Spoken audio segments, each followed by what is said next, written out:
As Chris was working his way up through the ranks of the 200, he also started booking some acting roles. And a twist of GHB for roofying the teenaged girl. He's really good in this role. I guess he got a little typecasted on that one, huh? Burt was getting noticeably fatter and less healthy. This is also when he came up with the hilarious bit of taking his shirt off at every show. Should we do it like Burt Kreschner? There we go, there we go. On peak physical performance, dude. Jordan Peterson retweeted a video of a Chinese dick-sucking factory. What? In China? And the tickets cost how much to get to China? Callan was a known sexual degenerate. Like, I remember being like, oh, I'm just gonna have sex with him because you do not hear no a lot. Or you don't listen to it. This guy's a rapist. What the dude, that's insane. Are there really that many predators in the Joe Rogan sphere? Epstein's whole business was not that sinister. This is the big conspiracy about it. Kids on the island. Conspiracy about it. Wow. My favorite right-wing podcaster. I thought you were a little more woke enough to say, I feel like it's bad, but... Okay, sussy bakas, it's time for us to watch this video from Dan Tavia. I don't know why Dan Tavia's put this on his second channel instead of his main channel, but it's called the Joe Rogan verse is imploding. Also, have you guys seen Dan Tavius lately? He's looking kind of big. He's looking kind of muscular. And I don't know if he's as muscular as me. You know, it's kind of hard to beat me. You know, well, maybe we'll hang out soon. We could lift together, but he's looking pretty good. Anyway, let's watch this called The Rogan versus Imploding. I'm interested about this. I haven't really been a big fan of Rogan lately. Also, just so you guys know, Small Gut, $2 a month, access to the Discord, access to VODs after I'm offline, $5 a month, members only content, and some videos previews. Like, well, you know, the video comes out sooner and you can watch it sooner. And also members only exclusive content. Also, if you want to save money on it, do it through your desktop. I see people are like, oh, I really like my $7 a month Medium Gut. It's $5. Do it through YouTube. Okay, do it online. Do it on your desktop. Apple charges you more money. It's insane. That's it. Quick plug. Rob and Dan channel. Podcast with my wife. In the description. Time to go. Let's go. There's so few of us. There's so few of us. Worldwide, there's maybe 500 of us. What? On the planet. You gotta be real generous and say 500 because it's really probably about 250. Think about the billions and billions of people on the planet. There's a little smidgen of us. What the fuck is he talking about? The Joe Rogan shit-o-matic universe is imploding faster What is he even talking about? What is he referring to? What a weirdo. than a new neutron star. Going on JRE Whoa. used to be the opportunity of a lifetime. Hell yeah. I don't know when or how this happened, but at some point Joe became the arbiter of comedy. If Sir Joseph anointed you, your career would pretty much be made. Pretty much. I wonder if it's still kind of that way. But for a lot of these people, they were kind of making a Faustian bargain. Sure, they became rich and famous for a while. Eventually, it would cost them their careers, their reputation, even their minds. So yeah, in this video, I wanted to talk about the rise and fall of Joe Rogan's orbiters. And I want when Joe Rogan fell, the place that Joe Rogan fell was when he can no longer make jokes about any system of oppression in any meaningful capacity anymore. Like, I remember watching him, and I don't know if this video gets into it, but there's this moment where he goes on to, like, he's talking to, like, Shane Gillis and a few other people, and he's talking about how he's like, oh man, I went to Trump and I was able to fucking get him to I don't know, promote some other dumb bullshit drug for something. Who cares? There's no literal evidence on any of it. And then Shane's like, oh, what if you did healthcare? And then Joe's like, and then he just kind of redirects the conversation. It's like, oh, okay. That's great. Like, he can't do it anymore. And then this is what a lot of these guys are. Like, a lot of these comedians, like Theo Von, I know he's on a mental health tour because, like, he's part of the reason that fucking Trump, the pedophile rapist guy that won't release the Epstein files because he's in them. I know he's like really upset with it, but like these guys, they don't do anything anymore. They don't talk negatively about anything. They just kind of eat dick. They just eat a big old penis. It's pathetic. They just like chuckle when they hear about some of the most like egregious shit coming out of like fucking the White House. So they're fucking losers, dude. And they helped get him elected too. So they're just like complicit, but they're pussies. It would be fun to categorize them using the 7 deadly sins. Let's start with Lust enters a man's eyes first. Whoa. Hey, that's Quagmire with a 17-year-old. Trump. and it corrupts his mind. Chris D'Elia first got into comedy all the way back in 2000. That adds up because I think he was caught talking like a 17-year-old in Snapchat or something. 6 when he was in his mid-20s. But it was never his real passion. He went to school to be a film actor. All right. And he got a few small roles here and there, but sounds like a theater nerd to me. It didn't really pan out, so stand-up was kind of like his fallback, but also a stepping stone to becoming a serious actor. As Chris was working his way up through the ranks of the 200, he also started booking some acting roles. Most notably in an episode of Workaholics where he played a pedophile. Okay. I guess you got a little typecasted on that one, huh? Hi guys, I'm actually gotta go do a bunch of errands right now, so... You know we have to stop you. Yeah, it's cool. Let me just get my fedora and throw the vape over there! Which would later become incredibly ironic. Yeah. Well, you know, he's not quite a pedophile, technically. I think the girl was 17 or 16, you know what I mean? 6 or 17. Which is totally appropriate according to, like, Megyn Kelly and... Nick Fuentes, I guess, because they're not really kids. But so I don't know. That's according to them. That same year, he booked a supporting role on the TV show Whitney, alongside fellow disgraced Joe Rogan alumni Whitney Cummings. And let me tell you, this show was no according to Jim, okay? It was not very good. Wait, you're gonna wear a hoodie to a wedding? What were your overalls in the wash? Who greenlit that show? I don't understand. Luckily, this monstrosity was canceled after 2 seasons. Now, despite 2 seasons? What the fuck? How did it get 2 fucking seasons? That's insane to me. What the shit on my balls? his moderate success, it wasn't enough for Chris. This guy had an insatiable appetite for for fame and attention. So naturally, he started his own podcast in 2012 with fellow sex predator Brian Callen. Now, is he really? He does predator sex stuff? I thought that guy was just on Mad TV and he was all right. Now, Chrissy didn't know it, but this podcast was his ticket to the big time. You see, Brian Callen was a member of the Death Squad, an elite group of comedians headed by comedy king Joseph Rogan. I love that These guy. guys were absolute Such a cool guy. killers. I love Joe Rogan so much, I also decided to shove tubes of ivermectin into my ass. And, yeah, you know, and then that's it. And I just feel so smart now. And also, pedophiles, alcoholics, etc. Are there really that many predators in the Joe Rogan sphere? What the fuck? etc. Through his association with Callen, Chrissy was able to secure a coveted spot on the Joe Rogan Experience in 2014. Good for him, The first of many, but this was only the beginning. The first time I ever heard of Chris D'Elia was from the roast of Justin Bieber back in... That was a thing? Dude, I don't even know. I feel like I just don't exist anymore. What the fuck is the roast of Justin Bieber? There was a roast of Justin Bieber? Why? In 2015. Apparently, he was selected to be on the dais because he was Justin's favorite comedian. I remember watching his set and Why? What the fuck? thinking to myself, I mean, it's alright. He's no Tom Myers, I'll tell you that much. Baby is the most hated video online, like statistically, if you check that shit out, okay? And there are also ISIS videos online, okay? That means that someone saw a video with a guy screaming death to America and sawing someone's head off and thought, nope, still not worse than Bieber featuring Luda in a bowling alley. This roast, Alright, but that's kind of valid, I think. along with joining the Joe Rogan cinematic universe, absolutely skyrocketed Chrissy's career. By the late 20s, The roast was hosted by Diddy and wasn't televised? I don't know if I believe you. I feel like I could believe you, but I don't know if I can believe you. You know what I'm saying? Like, that seems unbelievably believable at the same time. You know what I mean? 2010s, D'Elia was not only one of the biggest names in comedy, but he was also becoming a rising star in Hollywood. On top of multiple successful Netflix specials, he was I feel like someone's like lying to me.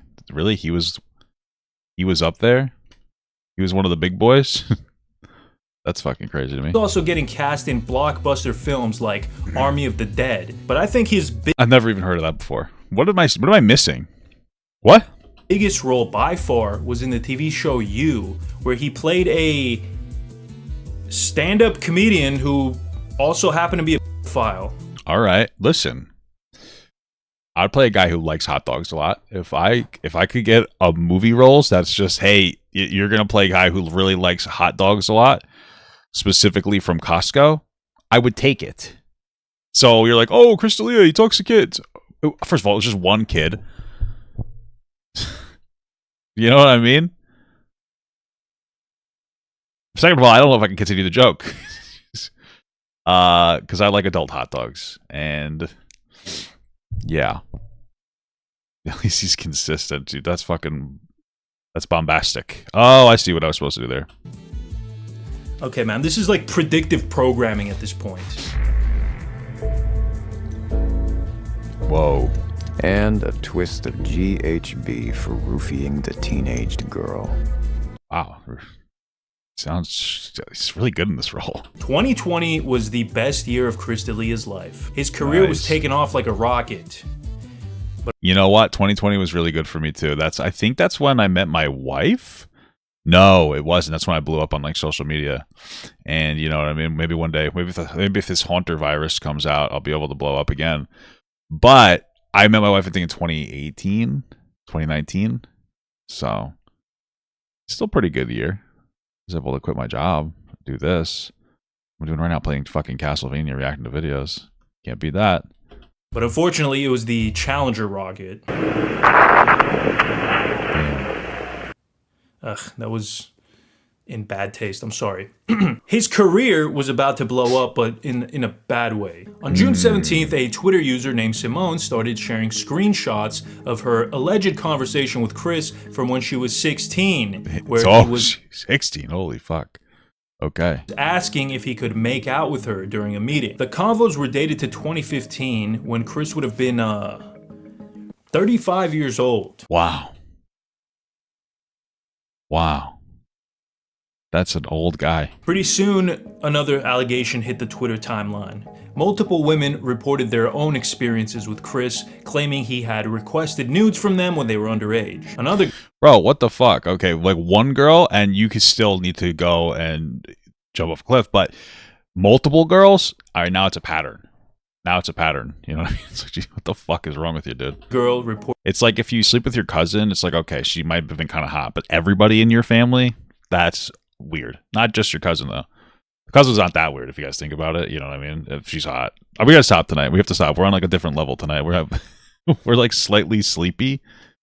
So we're getting a little too crazy. Reported that he'd blackmailed her with her own nudes to fly out to LA and spend time with him. Damn, so he wants to distribute the child porn too? That's fucking crazy. Now, you guys might say this guy is like a disgusting... Come on, you don't think that this guy was sending it to his other friends? You know what I mean? I feel like he's the kind of guy that's like, oh, look at this hot girl's thing. Oh, yeah, I like that too. How old is she? You know what I mean? They're like gross about it.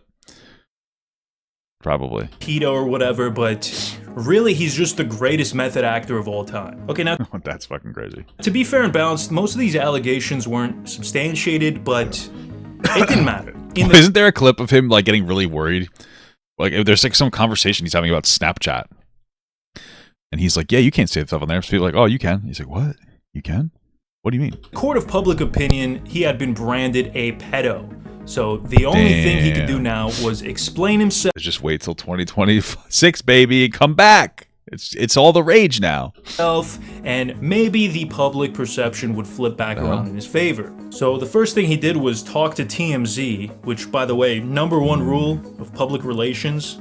Definitely always talk to TMZ. All the time. There's lots of boobs on the screen, guys. It's another reason to get the members only stuff so you can look at the VODs. Never talked to TMZ. He said, quote, I know I have said and done things that might have offended people during my career, but I have never knowingly pursued any underage women at any point. He's trying to make it seem like somebody did it to him, like there was like a revenge plot or something. I know I was kind of a mean guy, but I never did some stuff, you know what I mean? Fortunately, people, I know they just won't like me because I was kind of mean. You know? For Chris, this had no effect. Everybody started dropping him like a bag of dicks. Comedy Central removed the work... Why would you ever drop those? I would secure bags of dicks just to have a bigger one later. You just put them all together like a straw. You know what I'm talking about? Like straws? Alcoholics Predator episode, and not long after, he got kicked out of the Army of the Dead movie. Meanwhile, the allegations continued to pour in. An actress named Megan Druss came out in September of 2020 and recalled an alleged incident in 2011 when Chris had asked her for a ride home. After he got in the car, he allegedly unzipped his pants and flashed his pee-pee. He must have learned that move from Brian Callen. Pretty soon, even other comedians, fellow members of the 200, were turning on him. They were talking about how Damn, they were turning on him? Not their best friend. Fuck. he had a habit of exposing himself and how he was always surrounded by young-looking women. Then old clips of him started to resurface, like this one where he started to freak out after he realized that people could screenshot Snapchat messages. Yeah. But hold on a second. How did it come out? Like, how did they The boy's mother ended up finding it. Fucking finding haters. it? What do you mean? Haters. Snapchat goes away, right? How they? He probably saved it. You can screen record, take screenshots. You got to know that that's gonna happen. Some people I do some guess. crazy. Yeah, so Wow. You know what? I feel similar to him because there's like a lot of fucking like if people found out the disgusting like shit I've into, not like kids, but like maybe armpit and some hair and stuff and feet and like pegging, but not that though. That one's not true. Edit that out, please. Chris was pretty much cooked. Everybody had turned on him. So I really couldn't do that. I'm too old for that. I could have done that when I was like 20. You know what I mean? You understand what I'm saying right there? Like when you're younger, you can experiment with more stuff, but then you get older and it's like, I can't really fuck around with that shit anymore. So the only thing he could do was disappear, which is what he did for a whole year. Then in 2021, he finally came out with a response. The thesis of the whole thing was basically like, I was just having so much sex, women wanted me so bad, and I didn't know I just had to go with the young ones because I don't know. It's crazy. what to do with it, and some of them might have been underage, and also I'm a sex addict. As of today, he's still doing stand-up, and he started a podcast with CTE survivor Brendan Schaub called The Golden Hour. Not Another one? What the fuck? a good sign for somebody's career. Now, again, to be fair, one of his alleged victims had filed a lawsuit against him back in 2020, alleging he had slept with the plaintiff. She said that he had slept with her when she was 17 and he was 34, but the lawsuit was voluntarily pulled after a month. So who knows how much truth there is to it. But if I was a comedian, I wouldn't take any chances personally. I don't know. It seems kind of credible, but who knows, dude? Maybe Of all the people on this it was all fake, guys. list, few of them owe as much of their fame to Joe Rogan as Bert Kreischer. Wow. Also, you could reasonably put him in at least two categories on this list. Bert's long history of failing upwards started in college. Rolling Stone was writing an article about Florida State's party scene, but Bert ended up being the main focus of the story. Here's a What does failing upwards mean? Like you're just like a lolcow? Like what the fuck does that even mean anymore? The fuck? Like I don't even get that. How does that work out? quote. It has taken the Florida State University student 6 years to become the man he is today. The Nice. top partier at the #1 party school in the country. Hey man, I can't even judge. Did they write those movies, those National Lampoon movies about him or something? It took me 6 years to get my degree from DeVry, so. After he graduated, Bert What the fuck is DeVry? Is it? I've heard of it before. I just don't know what it is. had no plans for the future. For a man in Bert's situation, he really had only two options. Become a homeless alcoholic who offered to take his shirt off for money, or stand-up comedy. So naturally, he picked the second option. Inspired by his brush with fame from the Rolling Stone article, Doesn't he? Is he the one with the podcast with his wife? That's like really good. Huh? Bert started hitting the stand-up circuit hard. I could never be a rap star with a name like Bert. That's what you You could fuck a guy named Ernie though. That'd be kind of hot. so you don't even want to hear that during sex. Some chick on top of you in the dark, all Bert, Bert, Why would she talk about why would she say the name like that though? That's so unrealistic. That doesn't make any sense. Bert, shut up. Now, he wasn't Kind of reminds me of those seagulls from that movie, Saving Private Ryan. particularly Or Shaving Ryan's Privates. I don't really remember which one. successful, but it happened to put him in the right place at the right time. While working as a doorman for a comedy club, he was approached by Will Smith's agency, which Wow, that must have really slapped his balls. It's a joke about how he slapped Kevin Hart or something. Chris Rock? It's Chris Rock. They're very similar. I think. Except I like Chris Rock. He was okay in Fargo. Kind of pulled me out of the scene a little bit because, you know, I don't know. He's not that great of an actor. You know what I mean? But he's like good. He's not that great though.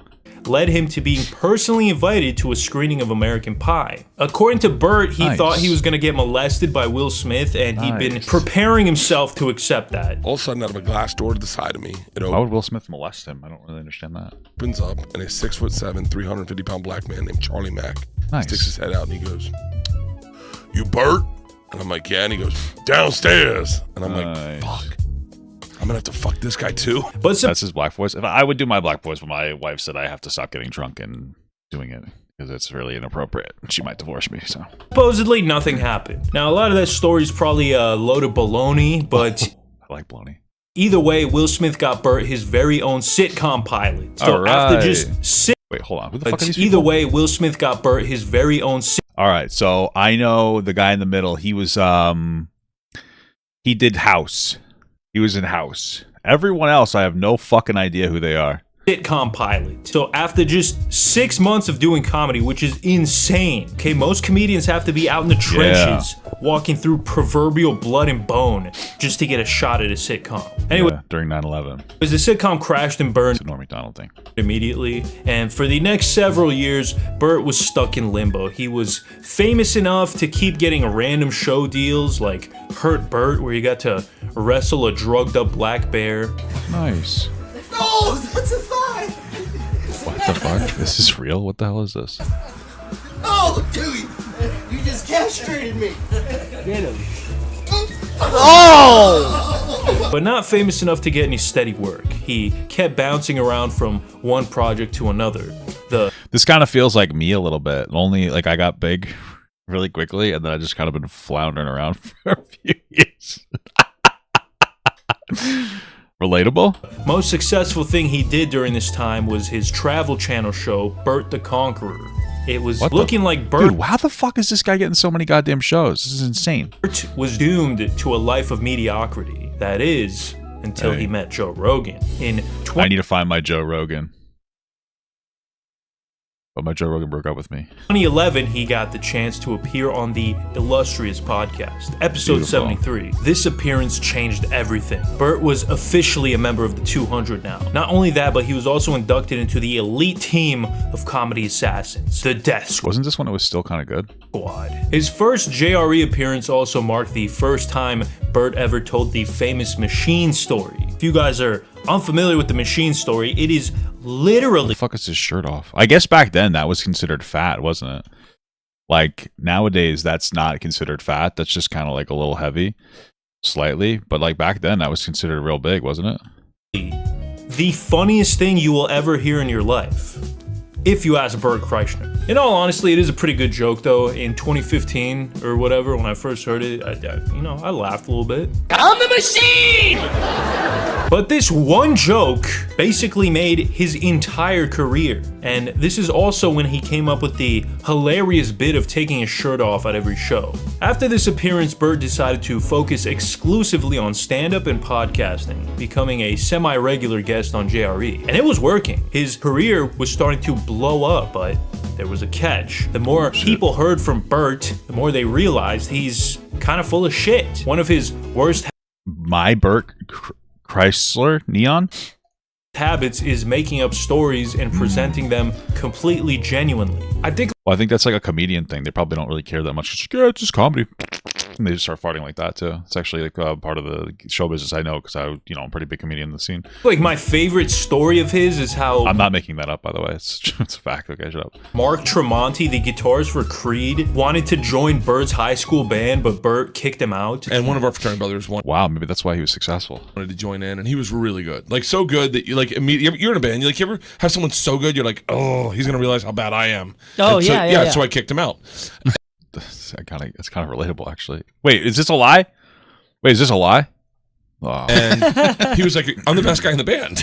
And I was like, yeah, and that's why we don't want you anymore. Because me and the bassist won a band, and if you're here, you're going to realize you can get someone better. He's like, I'm going to start a band 10 times better than yours. I was like, good luck. Go ahead. Only 10? He started a band called Creed. Oh, no way, Mark? Mark Tremonti, yeah. No way. Yeah. Wow. Now, of course, you would expect comedians to embellish stories. Yeah, that makes sense to embellish a little. I do it sometimes too. Like before I was talking about pegging, I do not actually like pegging, guys. That was a joke. That was insincere, but it was funny to you guys because it was like, wow, I can never ever possibly imagine this guy getting pegged. That's why it's funny, because it's like a subversion of such a masculine, dominating alpha male that like when you hear me talk about pegging, you're like, well, this is no way. Like, this is what makes it so funny. This guy's built like John Cena. You just can't see it. That's why. So.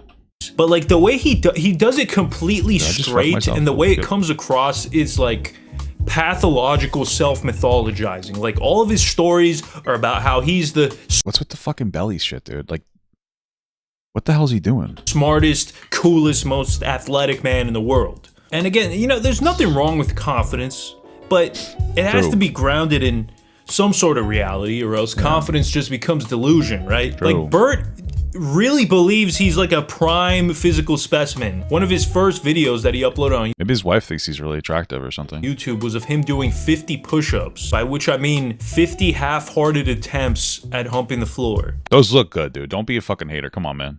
Come on, those are decent. At one point, this man ran a whole-ass marathon when he was barely in shape enough to walk up the stairs. And this marathon damaged his body so much that he couldn't walk properly for weeks. That makes perfect sense. I don't know if you guys know this, but running a marathon is one of the most, like, one of the least healthy things you could ever do in your life. Exercising is great, but like marathon runners die of like heart attacks and shit. Like they are stressing their body out so much that it is like fucking insane. You guys would be surprised. That's not me saying that you are better off just eating really poorly and never doing a marathon. I'm not saying that. I'm just saying it is very unhealthy when you get to like that level. It's not exactly productive for you, So just don't do it. Just never exercise in your life. But honestly, props to him for even finishing. I don't even know if I could do that. No, I could definitely do that. I could walk it over the course of a few months, maybe. Definitely run a marathon. By around 2018, Bert was getting noticeably fatter and less healthy. And okay. Oh, that's something. Even his friends were getting very concerned. But Bert, being Bert, kept acting like everything was fine, everything was great, and he's like super healthy. Joe Rogan and the other podcast guys kept trying to intervene on his eating habits, and especially his drinking. I hear Ivan McDern. Someone told me that could help a lot with your bad eating. I don't remember who. Somebody was just like, yeah, dude, just shove it right up your ass and just squeeze the fucking tube, man. I forget. I might saw that on like a podcast. Maybe it was Joe Rogan, I don't remember. Which was getting really out of hand. This led to Sober October. During this time, they completely abstained from alcohol and drugs, and were sounds pretty fucking lame. How are you gonna smoke cigarettes without drinking alcohol? Also trying to see who could lose the most weight, which Bert, of course, constantly lost. How? I feel like being overweight, it makes it so much easier for you to lose a lot of weight, no? Every single challenge and looking like he was about to die every time he put his socks on, Bert continued to insist that he was above average physically. Now, this brings us to the real issue, Bert's drinking. His alcoholism is part of his whole brand. Drinking before shows, after shows, between shows, on podcasts, off podcasts, constantly talking about booze. Like, drinking is this man's whole personality. I will never quit drinking. I will always make sure that I can keep my body healthy enough so that I can always drink. I love seeing a sunrise. That's so beautiful. We love that. Oh, we love that for you. With a cocktail, seeing a sunset with a cocktail, having friends walk into your house with a bottle of wine, getting on a plane. Can I get you something? Is that Ludwig? What the fuck? Double Jack on the rocks. On the machine! At first it was treated as a harmless, party guy behavior, but the older he got, the less funny it became. At the same I also don't understand how you could do it. Like I unironically, like I'm so excited to drink months from now because I'm gonna have we're gonna have a nice big family party and it's gonna be exciting. And I like that. I like drinking, but it's hard to drinking alcohol. Get it when you're older. This is something people don't understand. Drinking alcohol when you're older is fucking terrible because you have to plan the event for like a week. The same thing if you want to go to like a you want to go to like Texas Day Brazil. You know what I mean? Like you got to get ready for the meat sweats. It's fucking brutal, right? So if you want to drink alcohol, like you got to get up and you can't really eat too much that day, you kind of have to go in like a little bit fasted. Maybe a couple of wake up wraps from Dunkin' and a raspberry ice too. But you really like just enough to kind of get you through the day. But you got to do that because, like, one, I mean, you'd expect the answer to be like, oh, obviously you have to do that. And the answer is like, oh, because, you know, you don't want to eat too much. Your belly will be full. Kind of. Also, you're just going to piss constantly if you eat too much before you drink alcohol. And it's going to ruin the alcohol. It's going to fucking ruin it. So you got to kind of fast for the day, and then you drink and you just fucking tank. You just tank. Like vodka crayons are great, but you really can't liquor mix because you're just gonna get sick. And once you start eating, and people start yelling at you, like because they're drunk, you sober up like that, and you could definitely drive home as long as you know the routes to avoid the police on. But you got to plan for that too. And yeah, I see people talking about smoking weed and all that. You just smoke some cigarettes. You just smoke some cigarettes with the alcohol, and it's a great time. But it's only if you plan it like a week in advance. You gotta basically cleanse your whole fucking body before you have a smoke, before you drink, dude. It's fucking crazy. Same time, but you know what? And then you got to recover for a couple weeks. Make sure you drink lots of water at the end of the night too, or you're gonna have a horrible hangover. There's a lot of things you have to do. So Bert acts like he's the most hardworking man on the planet and Well, yeah, I know, dude. You drink like I drink and I get drunk pretty well. That's why you don't eat because the drink absorbs more easily. Yeah, and you smoke cigarettes with it. Don't smoke cigarettes; are bad for you. But like that kind of gets your high going. That's just pure social behavior. Everybody shits on cigarettes. Now everybody's fucking vaping. But if you kind of think about it, like. What happened? Like everybody's like, why aren't people socializing anymore? Because nobody smokes cigarettes anymore. Constantly talks that's about literally the only problem. How difficult it is to be away from his family all the time. It takes me 18 months to get ready for a special, and that's just working on the materials 18 months. Easy. I mean, with this next one is going to be 28 months. And then I leave. You got so loud for some reason. Over a month out. And then the audio's going to go down again. I used to leave and fly to different cities every single night, even when I had kids. Now I get on a tour bus and I travel around the country doing every fucking show I can find.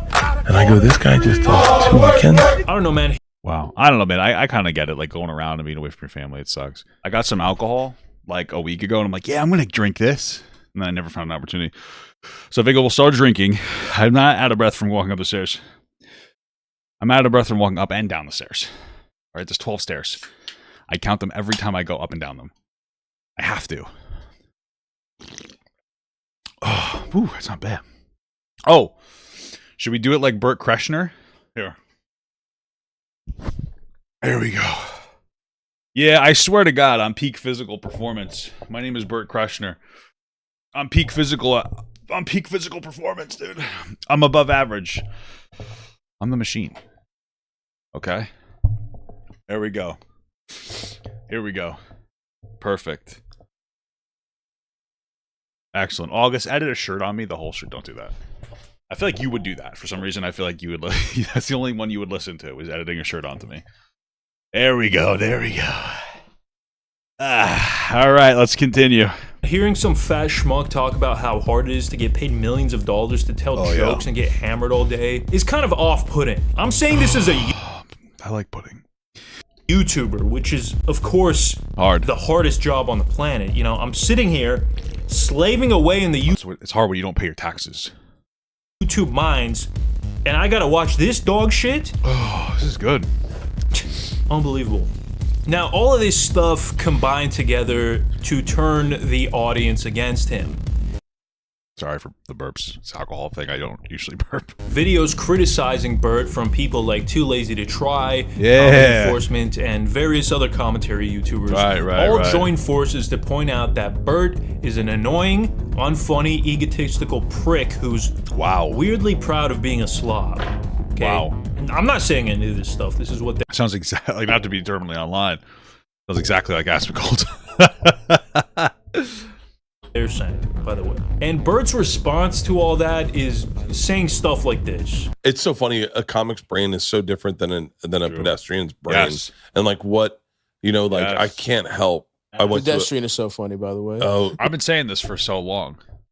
A YouTuber's brain. You're all stupid. Fuck all of you. If you criticize me, you're dumb as shit. Okay, I am the fucking machine. Like saying that. My brain's so different. I'm just always funny all the time in my head. It's hard to get it out sometimes, though. I said to a woman the other day. It's better than civilian. Yeah. That drives me crazy. It's like, Still, though, none of that hurt him in a serious way. That's beautiful for him. Dude, don't talk about my tits. Oh, dude, stop. He's extremely popular with his fan base of aging frat boys, overweight cops, and childless uncles. I've literally never seen a single Asian frat boy. All his comedy specials did crazy numbers. It seemed like nothing could shake the loyalty of Bert's fans. But then Bert's first feature film came out based on Oh, that's me, the machine. his machine story Yes. called The Machine. This was Bert's opportunity to prove that he was more than just a disgusting slob who took his shirt off for comedy. He looks like he showers, though. This would be a great time for me to do a plug for Dr. Squash, but they won't fucking sponsor me. So, you know what I mean? My wife loves the way my balls smell. Could you imagine how many millions of dollars Dr. Squash would have just made right now? Hey, this segment's brought to you by Dr. Squash. My wife loves the way my balls smell. She plays with them more often, and it tickles. And sometimes I accidentally push her because it gets so tickly, but not like hard, but like with my feet. I'm like, stop. Sometimes I like it, but neither of us know when that happens, so she's just got to go for it. And that's the struggle of being a woman.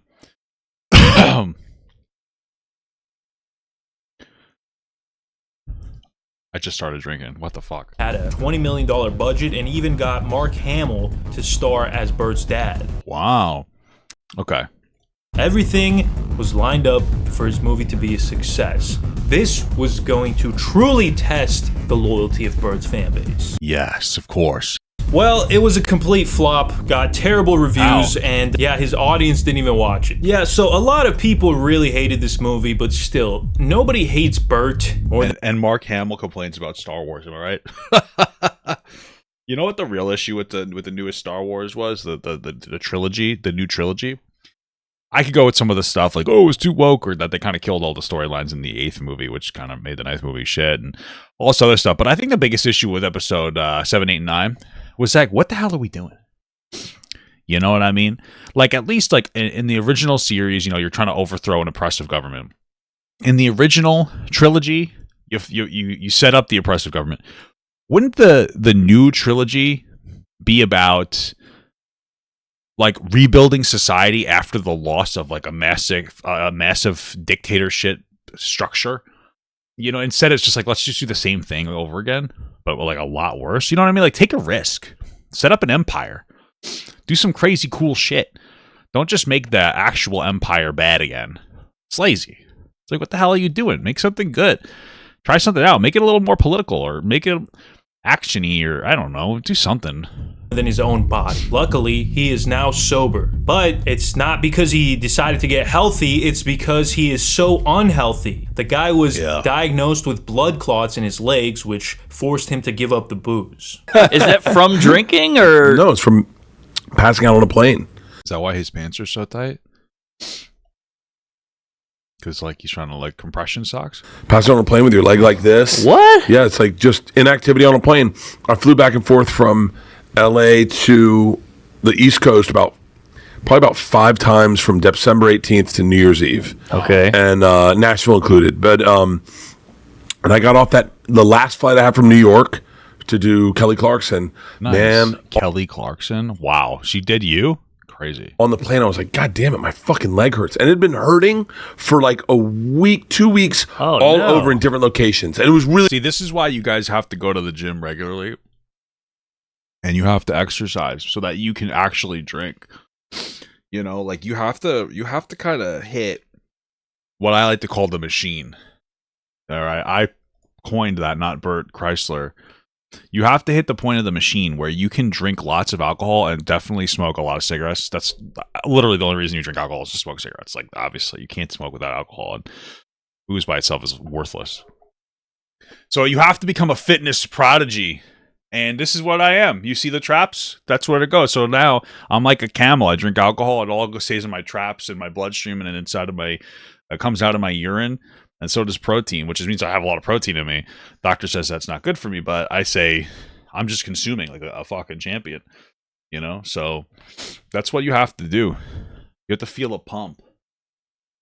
You got to get sexy like me. Frankly, top male physique in the United States. Most women, I think, want to fuck me. I'm drunk. That's a joke. The joke's... We're stopping this. This is getting out of control. We're just getting out of control. We're just getting out of control. You gotta get you a peg leg, dude. That'd be... And I'm literally channeling my Burt Kreischer. I'm like full of myself now. Speaking of blood clots, let's talk about Bert's podcast with Tom Segura, Two Bears, One Cave. That's Tom Segura is the one with the wife of the podcast. Okay.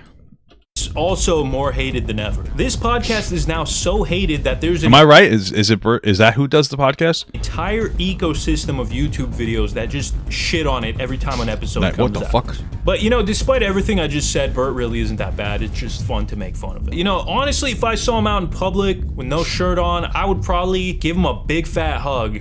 Okay, and I would probably rub his back and his belly at the same time. And you know what? I would probably take my shirt off too. Because come on, I mean, at the end of the day, it's not like the guy is a sexual deviant like some other people in this video. It's not that I'm lazy. It's that I just don't care. True. Wait, I'm just playing Alucard now? I'm so confused. I skipped too many cutscenes. Brendan Schaub is what you would call a jerk of all trades and a master of none. He briefly played college and then professional football before joining the UFC. Now, Brendan was not a very good, I mean, he was alright, but he wasn't a great fighter. With a 10-5 Well, you want to know what, dude? I would never want to fight professionally. record, Brendan's future in the UFC was not looking bright. It was looking like he would end up as another brain-damaged homeless man on the streets of LA offering to punch people in the face for a few bucks. That's got to be the struggle of like doing like some kind of UFC thing, man, is that you like legitimately, you know, you're doing, you know, you're getting TBIs, and then you become like Joe Rogan. It's kind of a shell of a man. Luckily, Brendan was spared from that fate by his friend Brian Callen. The All two right, of them Brian. started the Fighter and the Kid podcast in 2013. So in 2014, Joe invited Brendan alongside Brian. This was the first of many appearances. Now, the thing about Joe is that he knows a comedian when he sees one, and when he saw Brendan, he knew he was meant to be in the 200. In 2015, during an episode The really sexy exclusive club. of the Joe Rogan Experience, Joe finally convinced Brendan that he would do more good in the world as a comedian instead of a fighter. After all, Nice. there's a severe comedian shortage in this world. And Of course, we need more people calling themselves comedians and just making a bunch of like shitty racist jokes and being, I'm a comedy guy. I'm a fucking comedy guy, and just kind of like fucking morally masturbating about how it's okay for them to say the racial slurs because they're comedy mans. And as long as you're a comedy man, you could just kind of do and say whatever you want and just be a complete fucking loser. We need more people like that. we need laughter now more than ever. You're funny. Fucking funny. You're a funny dude, man. You're funny, and you're funny talking about all kinds of shit. I know. You're not just funny talking maybe about one of the fighting. better storytellers I've ever met in some ways. Wow. Dude, Stories are- Is the this shit true? we do in the Fighter and the Kid podcast. I mean, I've told There's you. there's been like no better people. There's been like no better people that's been telling stories. Off the air, I told you on the air, you're fucking hilarious. There's not a lot of people that are in fighting that are as funny as you. Yeah. At first- that makes sense to me. That there's not a lot of people inside of fighting specifically. That makes sense. Brendan was apprehensive, but eventually he gave in and accepted his role. He was now officially a member of the 200 Comedy Assassins. After Whoa. dedicating his life to comedy, Brendan's podcast, The Fighter and the Kid, was among the most popular in the world. He even started another one with Theo Von called The King and the Sting. I'm not sure which one's the King and which one's the Sting. I don't know. Stupid fucking name. Meanwhile, Brendan That's true. Who is the king? Like for real, that's actually a great question. started touring around the country. But Good for over him, man. time, something interesting happened. People realized that Brendan wasn't actually funny, like at all. His podcasts But Rogan said he was funny. were mostly carried by his more talented co-hosts, and his stand-up was, well, What? Fajitas every Wednesday? Fuck yeah! Huevos rancheros. All right. Carne asada. Wow. I really like this. I'm drunk and I'm a divorced dad. I really like this comedy. This is my favorite. Oh yeah, that one I like too. I specifically like to ask for my chicken quesadillas without pico. I don't know. I'm just not like a big fan. Just not feeling it, man. Doesn't really do too much for me. It's a little too spicy. And vegetables. In 2019, Brendan released his very own comedy special produced by Showtime, which you guys have to understand is fucking insane, okay? Most comedians have to wait 10 Yeah, Showtime was like Showtime is like the Dollar Tree. HBO's like Five Below. And they're all going out of business. 15 years before they get their first comedy special, okay? I know I've been shitting on comedians this whole time, but it is a craft that needs to be owned. So the fact that this guy just like macaroni and cheese got a special right out the gate, it's ridiculous. The special was called You'd Be Surprised, which is fitting because you'd be surprised at how bad it is. Let's hear it. There's absolutely no way it's that bad. You're probably exaggerating, Daniel Tavius. Minding my own business, driving down that highway happy. I was like, all right, we got this. Then, oh shit, I'm starving. Wow. Yeah, relatable. It's the hungriest I've ever been, hands down. Feel that every day. Then I overeat so much and I get really sick and it's hard to sleep because my heartburn starts acting up and it's just like a miserable experience. I need to eat right now. And I don't learn my lesson. I don't reduce the amount of food I intake. So it's kind of like getting old. Hashtag. I can eat right now. Yep, I have to eat right now. Yep. As you can imagine, the special completely flopped. Despite years of working closely with comedians, Brendan never actually learned how to be funny. This was fine when he was podcasting because other people could mask how unfunny he was. Well, you know what, dude? All jokes aside, you know, and I'm full of them. They're good jokes too. Probably my own stand-up special, as long as I had some other people that have already done stand-up, maybe do it with me. But all jokes aside, I feel like some people are just not like traditionally like comedian funny. Like I don't think I could ever get up on stage and make good funny jokes. I really don't think I could do it. And part of that's because I asked my wife the other day, I said, do you think I could do like a stand up? She's like, no, she'd be fucking terrible. She just makes me want to cry. Yeah, no, she didn't say that, but I don't know. Oh, I think what I actually said was, hey, do you want to get drunk and go do stand-up? And she's like, no, I don't. And I took that as, you don't believe in me. And I was really upset because I'm a sensitive guy. You know, I just express my sensitivity and anger, so it seems like I'm not a sensitive guy. That's at least what the manosphere wants you to think, but pretty sensitive guy. But when he was on his own, everybody could plainly see that he was barely even an amateur. He didn't deserve to call himself one of the illustrious 200. But hey, at least he still had podcasting. True. Fighter and the Kid was still doing great. That's well, that awesome is for until him. Brian Callen was accused of sexually assaulting multiple women and had to step down. Oh, well, Brendan now had to host the show by himself, which was not good because of the previously You mentioned... couldn't have gotten another guy that molested a kid? Sorry, was it a kid? Brian Callen was accused of sexually assaulting multiple women. Okay. Yeah, just gotta find a different guy who does molesting stuff. Had to step down. Brendan... Maybe Bobby Lee, who used to have a famous joke about how he raped a 13-year-old girl and quote-unquote power fucked her until he finished. Which, you know, definitely stuff that... Definitely a super funny joke. Everybody knows raping little kids is the funniest joke around, I guess. So...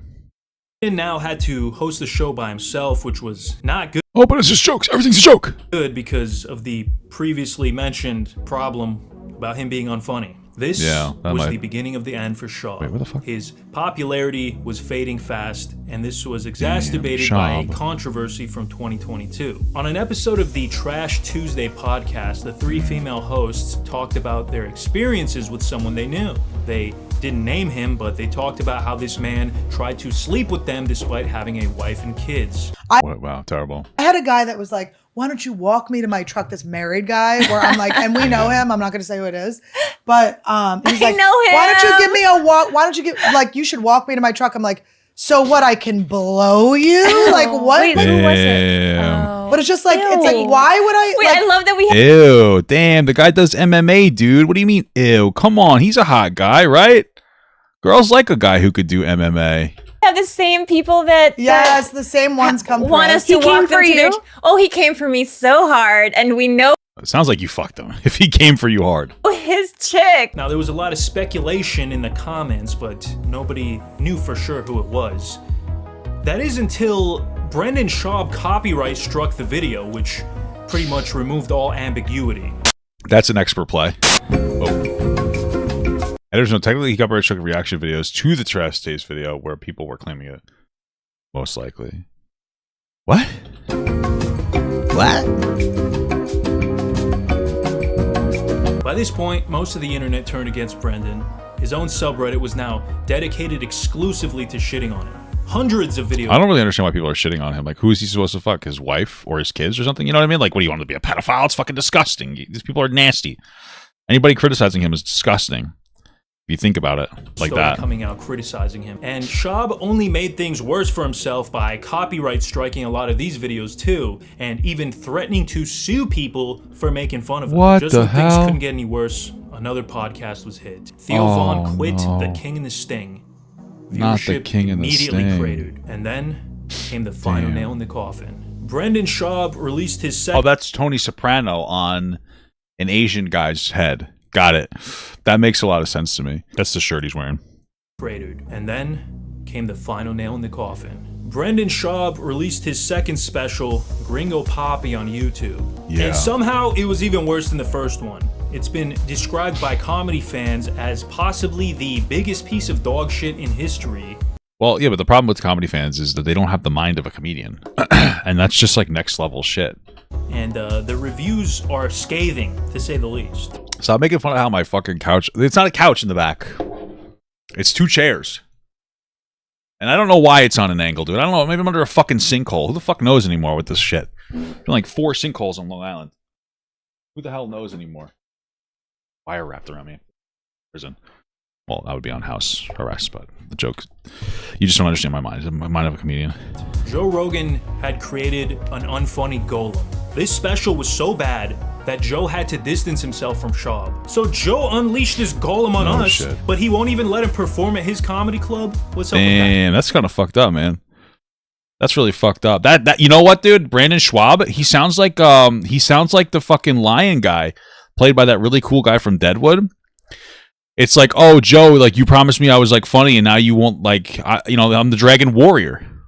Basically, Joe made this guy feel like he was the fucking Dragon Warrior, and then he immediately abandoned him the second that it, things changed. It's kind of fucked up. As of today, Brendan has pretty much fumbled every bit of success that was handed to him. Right now, he's involved in some What an lawsuit asshole. for trying to oust the CEO of this company by pretending to be a majority shareholder. Wow. Instead of putting his head down and grinding Epic 4chan moment, am I right? What the fuck? like all the other comedians, Brendan keeps trying to ride the coattails of his past fame, and he keeps putting out podcast episodes to a declining audience. Damn, how is it doing? His fame, and he keeps putting out 40K? Is that what it says? I can't see. Oh, I mean, shit, I would do it. 40K an episode? It's not bad.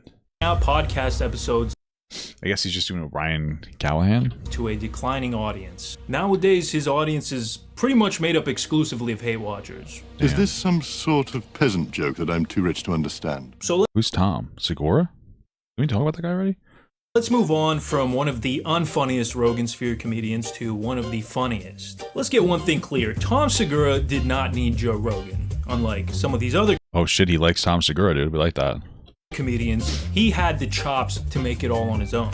He had been Nice. grinding the comedy circuit since 2007 and released his first Netflix special in 2014 Hey, it always helps to get I don't like Tom Segura, to be honest with you. He's kind of fucking annoying, but... to rave reviews. In my opinion, this is one of the greatest comedy specials of all time. Now, this isn't to say that being friends with Joe didn't help out Tom's career. He's been a regular on JRE as far back as 2010, and Joe convinced him to start his own podcast, which became wildly successful. People loved Nice. Tom because he was just like us, normal guy who just happened to make it big because he was genuinely funny. I used to think Me too, dude. That's how I made it big. Also the food. Tom was one of the funniest guys ever. He was on my comedy Mount Rushmore up there with Norm Macdonald, Patrice O'Neill, and the GOAT, Tom Myers. Interesting. What, did she have a bong hit transplant? So how did he end up in this video? It's simple. Pride. The success got to his head, and he got out of touch. This is where Bert Kreischer comes into the picture. The super in touch guy. Oh, well, I died. Two of them started the Two Bears, One Cave podcast, and at It doesn't even look like a cave. It just looks like there's a bunch of hats on there. Thanks, man. I appreciate it. Everybody's complimenting my nipples. It's not a sexual thing. It's an art. I'm artistic. That sounds good. I think we're going to keep that. First, it was going great. High viewership, great reception from fans. You know, at the beginning, Bert, for all his faults, came across as genuinely charming. But things slowly started to devolve. Oddly Bert and charming. Tom got lazy. They ran out of ideas to talk about. And eventually, it seemed like their focus had gone from being funny to just like having therapy sessions. It was just two out-of-touch rich guys complaining about their millionaire lives. If you can find a cheap private jet, which is what we fly, and if you can find a cheap private jet, then it makes sense, and you can get it. Private jet seems like a little too much. Like I can understand doing like first class because it's really nice seats, but like, why the fuck do you need a private jet? That's crazy to me. What a waste of money. I'd rather wealth hoard that and use it to oppress people by paying politicians to make laws in advocation for rich people. You know what I mean? Who needs a private jet? In and out. When you can go to a private island. Okay. And so we are very well versed in planes that do not have a bathroom. Planes that if it does have a bathroom, there's no bathroom on private jets. You have to then teabag your entire crew as you get out of there. You've seen that video. Why the fuck are there bathrooms on private jets? That doesn't make any fucking sense, dude. What the fuck? How is it a private jet if you got to piss all over yourself? They weren't complaining In front of everybody without getting paid. Oh. They were just straight up flexing, talking about wasting their money on expensive watches and private flights. The whole podcast just oscillated between flexing and complaining. The mask of the normal funny guy slipped off and people started seeing Tom as yet another rich asshole. Eventually, people got fed. Well, I mean, I guess fuck my ass. I guess at a certain point you're just going to get like kind of really popular and then like, you know what I mean? Like it's just going to happen. And then you kind of become less relatable. Although I guess rubbing it in people's faces is probably not super smart.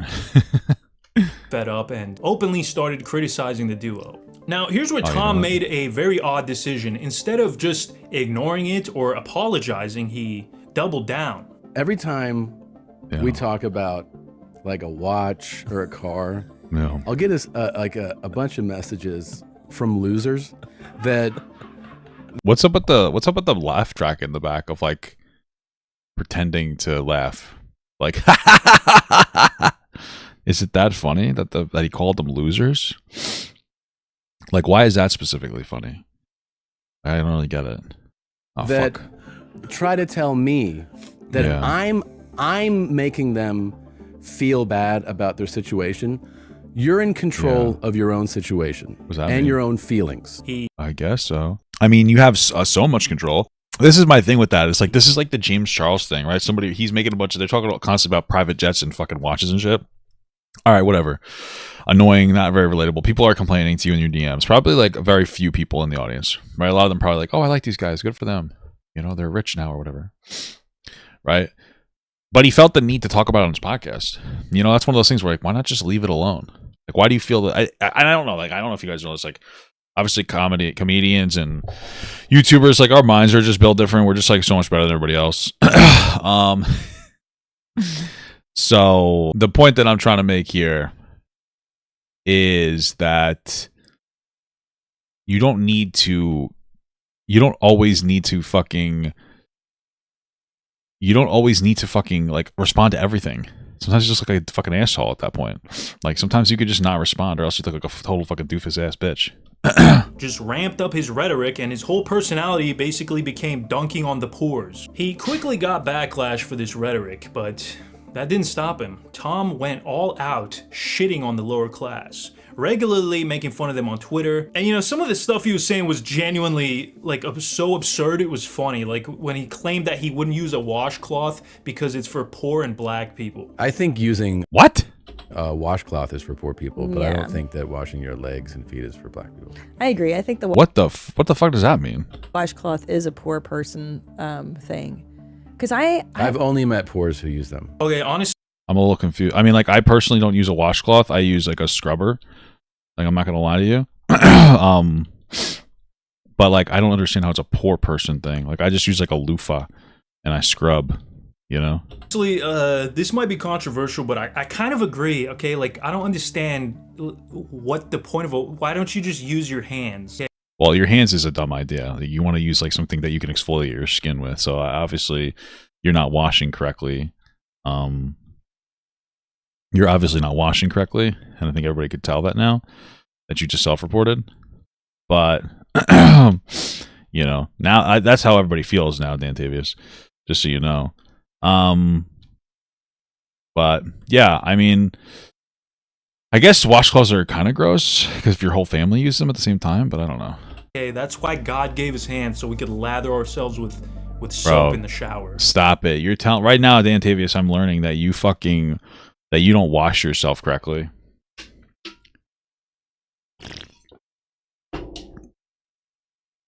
That's what I'm learning right now.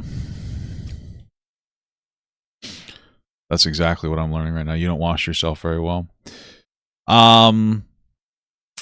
You gotta lather. You can't just let the water hit your ball. You can't just like scrub your balls and your armpits and let the water hit your stomach and everything. You gotta do a little bit more. Okay. What are you doing?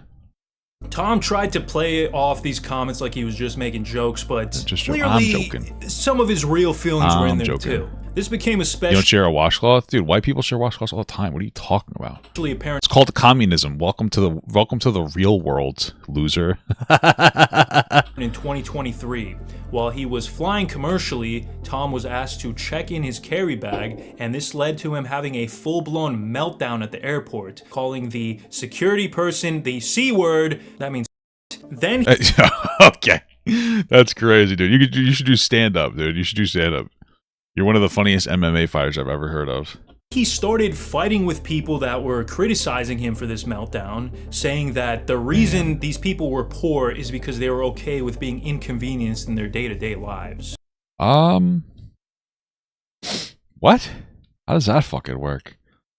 I'm not okay with being against. You kind of have to. Like, what am I supposed to do? Get fucking emotionally revved up every single time someone acts like a fucking asshole dickhead or something? You know what I mean? Like, and sometimes I'm the fucking asshole dickhead. I can't even fucking lie, man. Sometimes you're gonna be the asshole dickhead. And you're not even gonna realize it.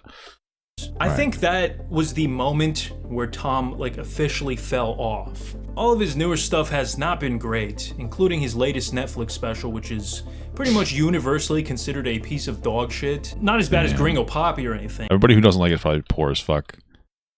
But still, his once beloved comedy has now been reduced to like Bert Kreischer level fart jokes. I love. Hey, we love farting. You, Tom.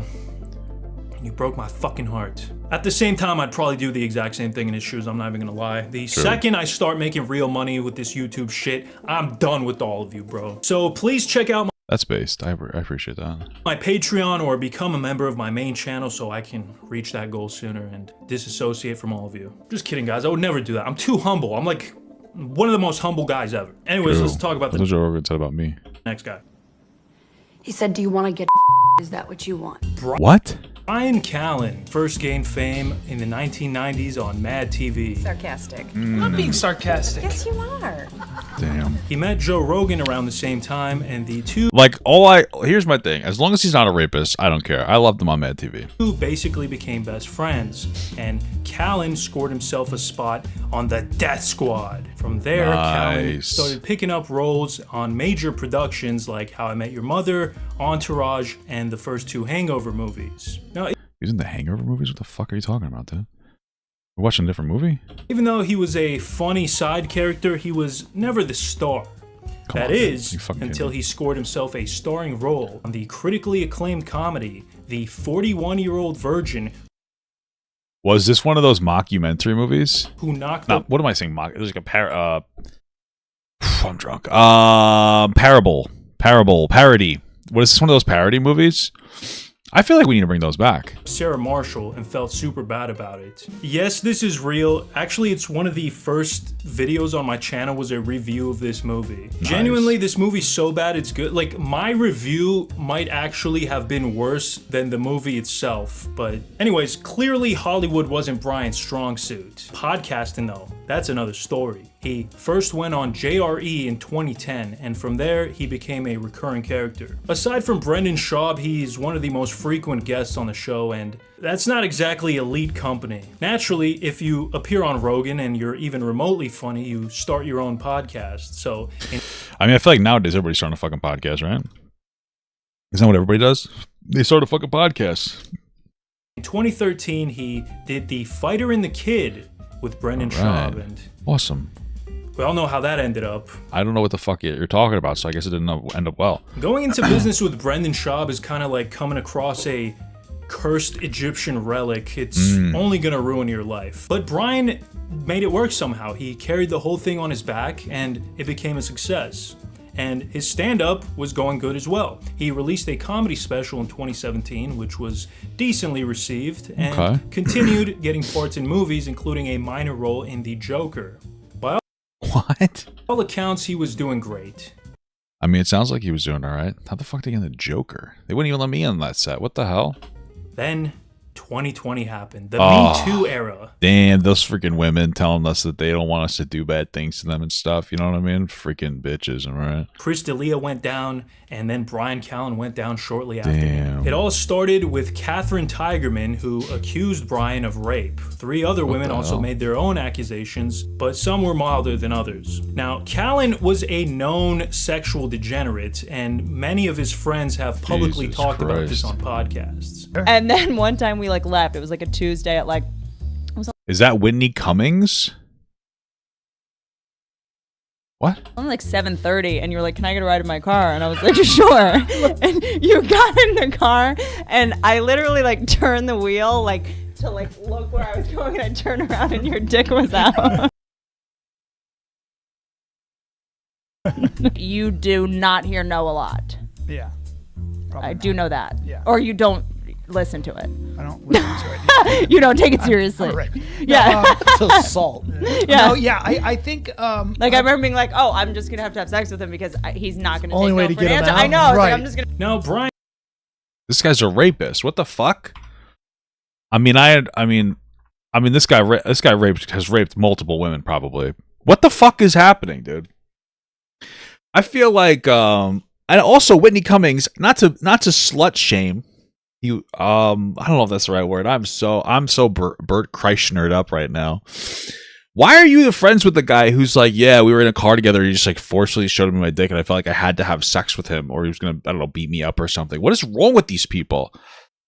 What the fuck? I mean, maybe this is like a mini Harvey Weinstein, and she feels like she needs him. But isn't Whitney Cummings super successful and Israeli or something? Isn't she fine? Right? All right. I don't know why I thought that, but apparently she doesn't get into politics at all. We know very apolitical people typically are very balanced. So Being like, "Oh, I'm." But also, dude, what the fuck is wrong with these people? What the hell's happening? Just gonna have to have sex with him because he's not gonna Only take way no to for get an him answer. out. I know. I was Right. like, I'm just gonna. No, Brian acknowledged. What the fuck, dude? That's insane. All right, we're back. I'm chilly. My nipples are cold, so we're shirted up. That he was a degenerate at one point in his life, but now he was a family man with a wife and kids, so he denied all of the accusations. Here's my thing, dude. I'm a degenerate too, but I've never did a wiener force on a girl. I never took my dick out. It was like, you better do something, Whitney Cummings, or else your name is very confusing to me. What kind of a person's name is cum? But doesn't let me come, right? And promised to fight them, which he certainly did. He actually sued Catherine's husband, Gabriel, for defamation, arguing that he was out to ruin Brian's career. Why? Because Gabriel tried to get Brian kicked off of venues that he was supposed to do stand-up in, saying that these venues supported abusers. Brian thought he could just throw money at the problem, but he miscalculated. The Tigermans crowdfunded their defense, raising $30,000. They filed to have the case dismissed, to which the judge agreed, declaring that Brian hadn't met his burden, demonstrating his claims were true. After this, Brian had no choice but to bury his head in the sand, so he laid low. He took a break from the F and the K, which was not great for Brendan, as we established. His non-existent charisma kind of caused the show to fizzle out. Even Joe Rogan wouldn't have him on anymore. Damn, even Joe Rogan, the guy who's like best friends with Trump, the rapist. He did. He was found liable and he won't release the Epstein files. I'm pretty confident. You know what's really crazy, man? Did you guys see the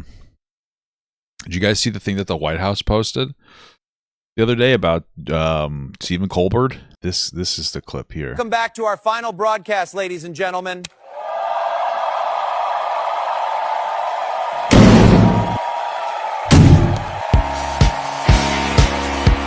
All right. Pretty crazy.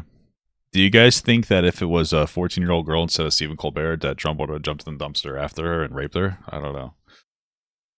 I'm only saying that because of the whole Epstein file refusal to release and the best friends with the guy who did it to girls, Epstein, and also he's kind of raping everybody with those fucking tariffs, man. This fucking war in Iran because Israel told him to do it. This is kind of crazy to me. I don't know. Sorry.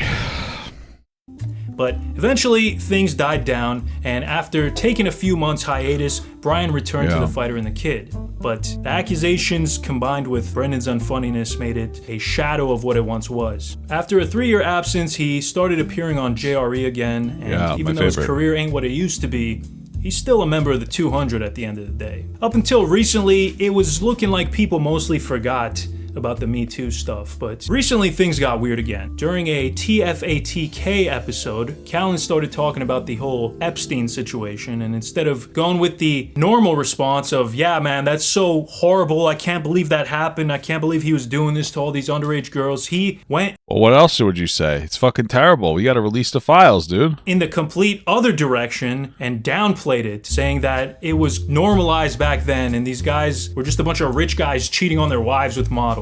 All of it's fucking weird. Well, no, what's not weird? What's not weird is really powerful men like Bill Gates going to an island and cheating on their wives. That ain't weird. That ain't weird. I'm gonna be honest with you. I'm not really worried about guys going to an island and cheating on their wife. I'm more worried about the guys going and raping children and even adults. That's not good.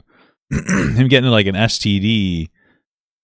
I'm not really shitting my pants about that. I'm gonna keep it a stack. What?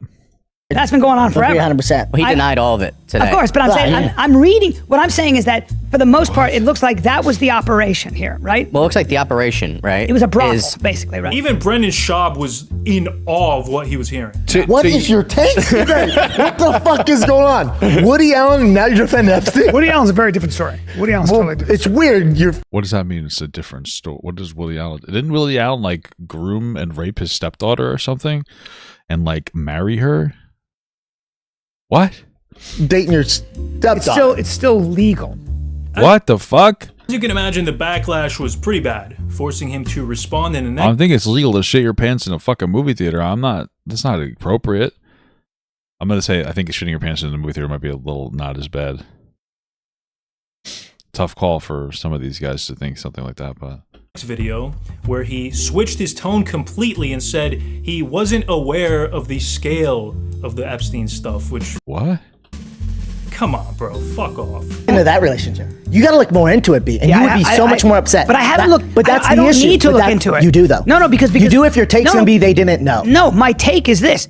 If you knew about that guy... All of them did, then you're a scumbag. Then all these people we're mentioning are scumbags. They all knew.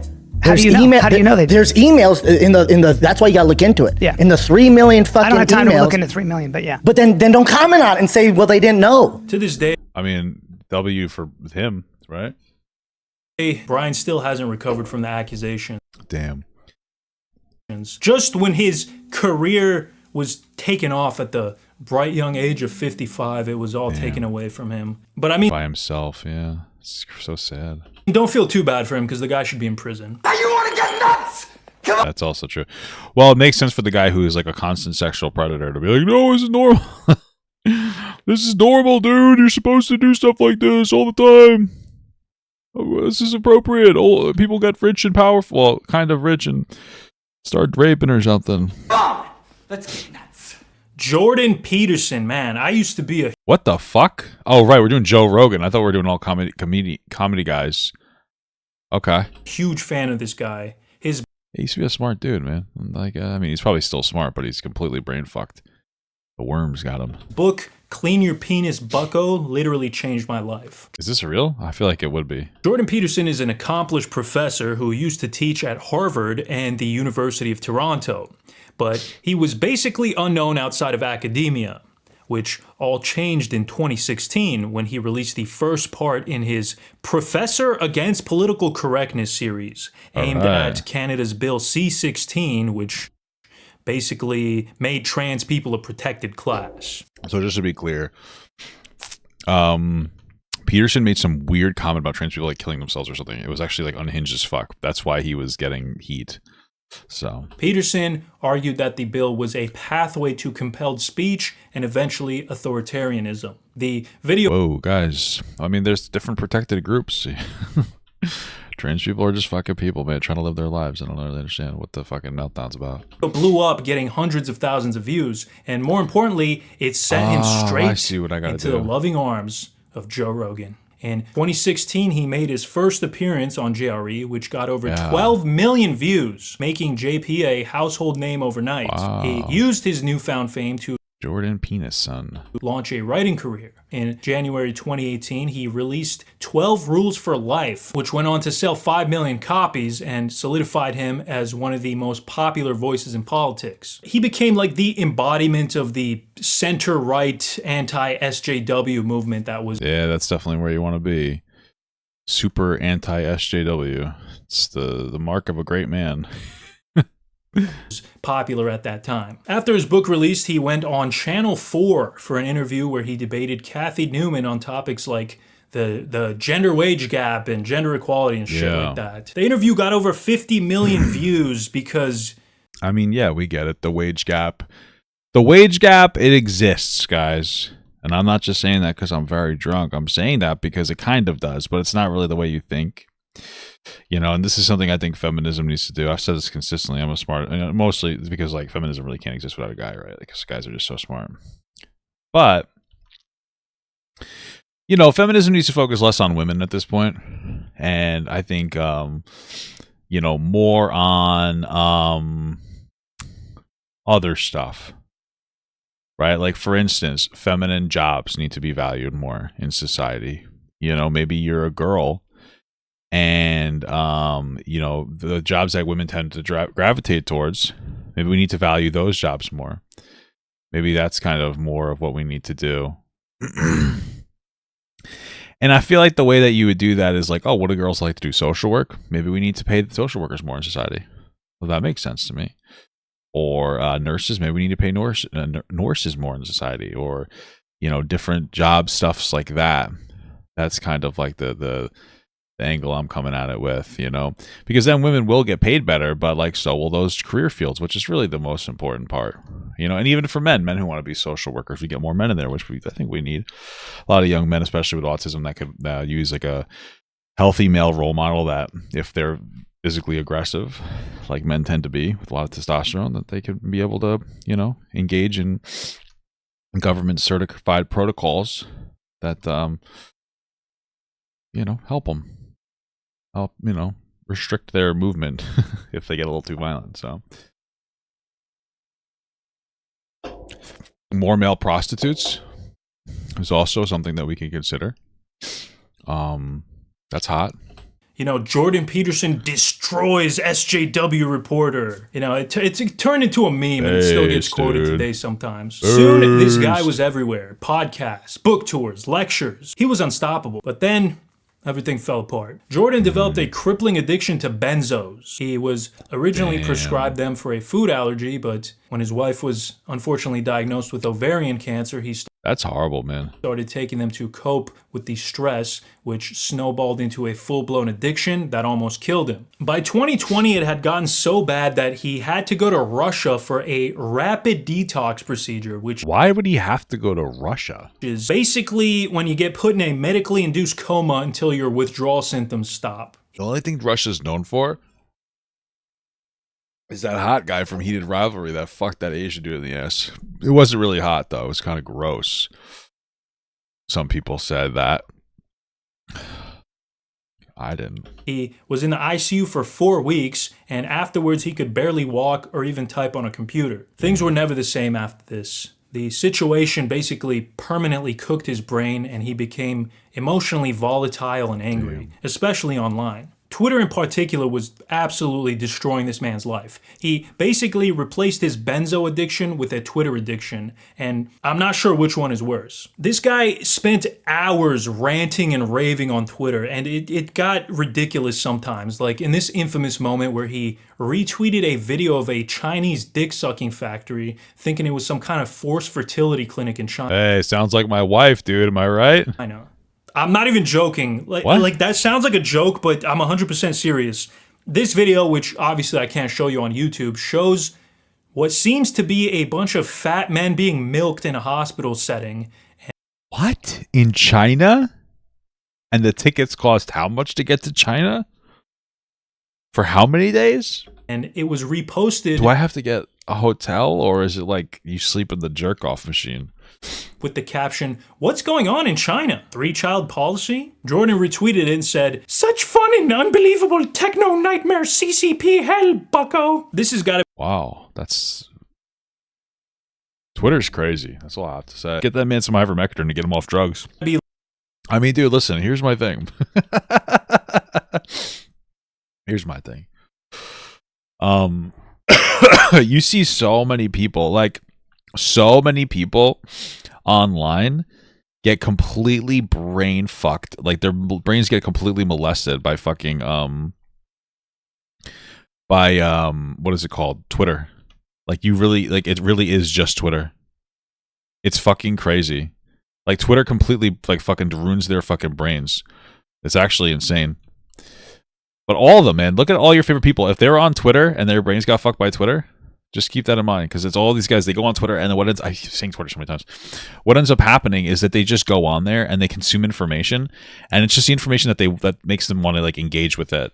And it's usually like some dumbass, like idiot fucking bullshit, and then they get completely brain melted and brain fucked and brain warped, and they think it's all like very real. Like one of the most embarrassing things ever, and it really highlighted his completely unhinged obsession with communism and the irrational fear he had that America was going to become full-on because we're going to do healthcare. Marxist, communist, whatever. Also, his mental health probably wasn't helped by the fact that his daughter's a hoe who left her husband and child behind to go fool around with Andrew Tate in Romania. But that's fucking crazy. What the fuck?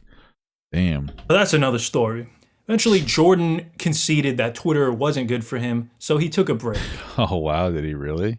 And immediately reported the positive effects that it was having on him, like better focus, being able to read books again, and just feeling better in general. But then he went back to doom scrolling almost immediately, and he was back on the same bullshit. Meanwhile, the guy started appearing on podcasts and interviews again, where he would cry, I shit you not, almost every single appearance he did. So clearly the guy was not doing well. You know, he's crying all the time, he's crashing out on Twitter. I mean, listen, it's okay to cry sometimes, but I kind of feel like do it alone.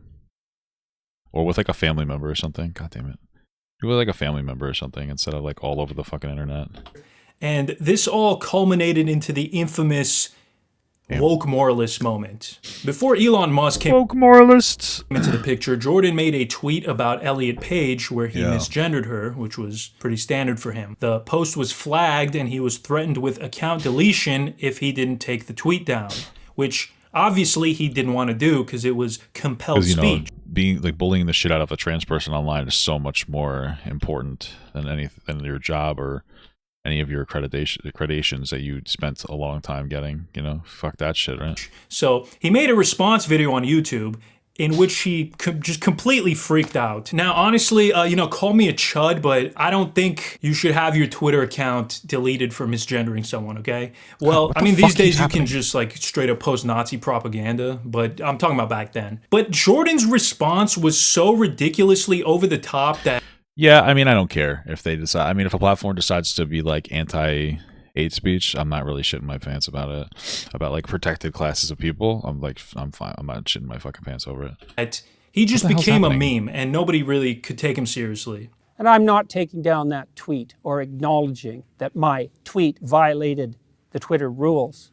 Up yours, woke moralists. We'll see who cancels who. After the ban, he became even more unhinged on Twitter, regularly complaining about troll demons. Ironically, Jordan, who had been so anti-censorship, was getting so upset with people trolling him on Twitter all day that after Elon bought the platform, Jordan begged him to get these people banned on multiple occasions. All this trolling was pushing Jordan further and further into the right, and he eventually joined the Daily Wire, completely dropping his whole centrism thing.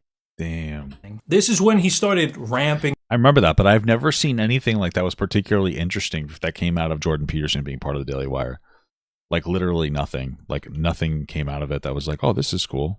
Up his rhetoric and became super pro-Israel. This game is so delayed in like your fucking response times. It's like so fucking annoying. For some reason, he even did a very softball interview with Benjamin Netanyahu, which is probably the worst thing since the Nelk Boys interview. Even his own audience was giving him shit for this. But here's the thing: Jordan is terrible at handling criticism. He just gets super bent out of shape, and he dove headfirst into that comment section and started arguing with his own audience. This habit continued for years, and it spilled outside of comment sections into like appearances he was making on talk shows, like when he got into an argument with Piers Morgan that got so heated that Jordan started crying and screaming and pissing his pants. Like, I don't even know what the hell he's saying here, bro.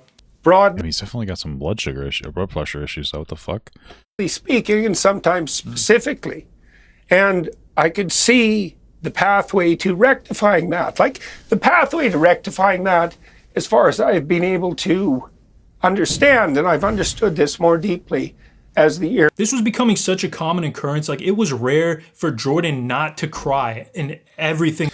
It's interesting that Jordan got pulled like super far right by Twitter into like this insane area. Okay. And like this really insane way.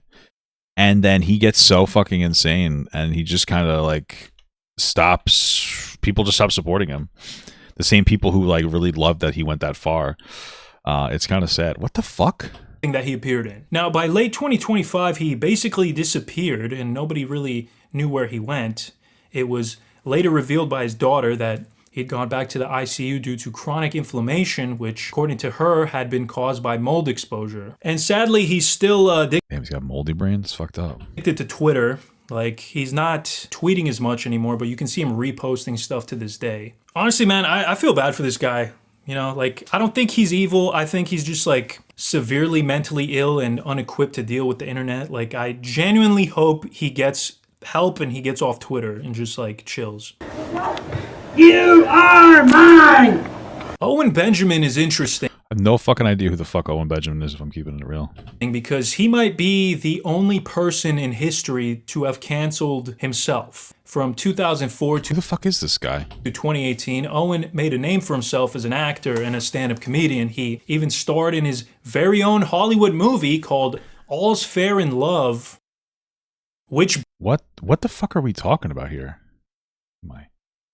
Bombed horribly, commercially and critically. Yeah, honestly, OB wasn't great at the whole acting thing or the whole comedy thing, which are two things you need to be good at when you're an actor and a comedian. Yeah, that might help a little bit. Chances of making it big were slim, but that all changed in 2016. Owen, just like so many others, realized that it was easier to be a right-wing grifter than to tell jokes. True, you make so much money apparently. I mean, I don't really know. Never did the right-wing grift, but... So he went full-on political. Naturally, this led to him getting invited onto the Joe Rogan Experience, which skyrocketed his career. But then, things got weird. In March 2018... Because the right-wing grifting shit's not weird, you know? Owen went to a town hall meeting where he sat down at a piano to play his magnum opus.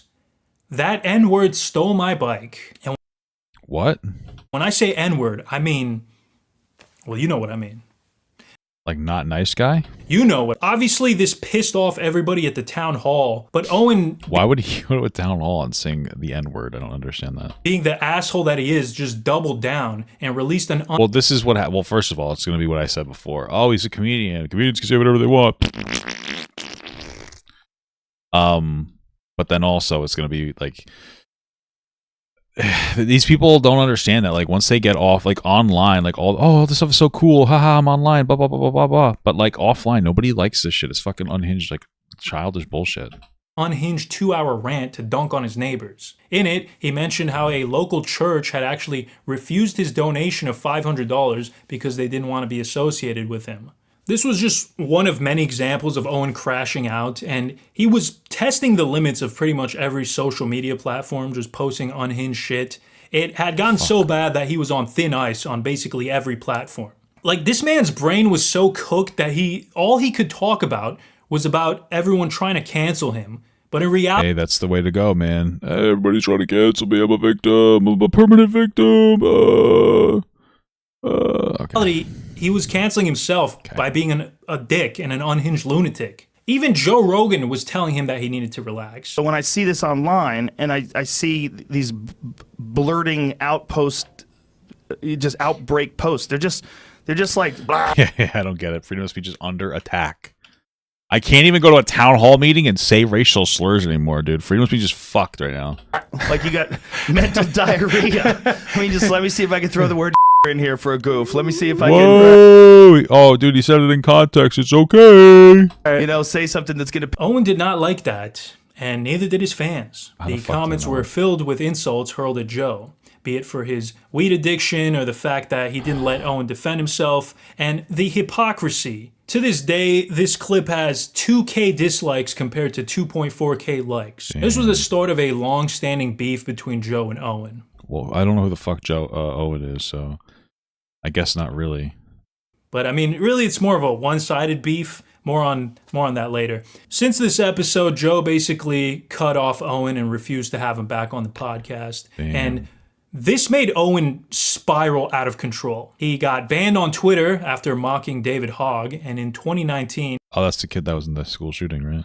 His YouTube channel was also banned. Yeah, this was kind of like the death knell for Owen's career. He continued to make content, but on like Rumble, Kick, and unauthorized TV, which I've never even heard of. What the fuck? I've heard of Rumble, but unauthorized TV, what the fuck is that? Basically, it was Jover, and there was one man that he blamed more than anyone else. I'm assuming it's Joe Rogan. Joe Rogan. He had my back so strong when I was going through the troubles, and then just bailed, and I was like, but he doesn't owe me anything. It's just like the guy that was... Well, it sounds like he does to you. Fucking your mom is like just out. And you're like, but what about Christmas? You know, you're holding a mitt, and you're like, where's Rogan at? And he's like, hey, little buddy, I didn't even know you wanted to play catch. And I'm like, you fucked my mom. Dude, who the fuck is this guy? I've never heard of this guy my entire life. This is so strange. These days, Owen spends like every waking moment of his life complaining about Joe. He talks about him during live streams. Yeah, he should have just like dropped it. And then he could have just came back now. He would have been like super popular. People love people just saying the N-word all the time. Apparently Alex Rosen donated $10,000 to Chud the Builder, or whatever the fuck his name is. So, you know, could have gotten $10K from a guy who catches predators, but still feels the need to try to defend white supremacists and damage relationships with people he works close with, like Gideon, because super based.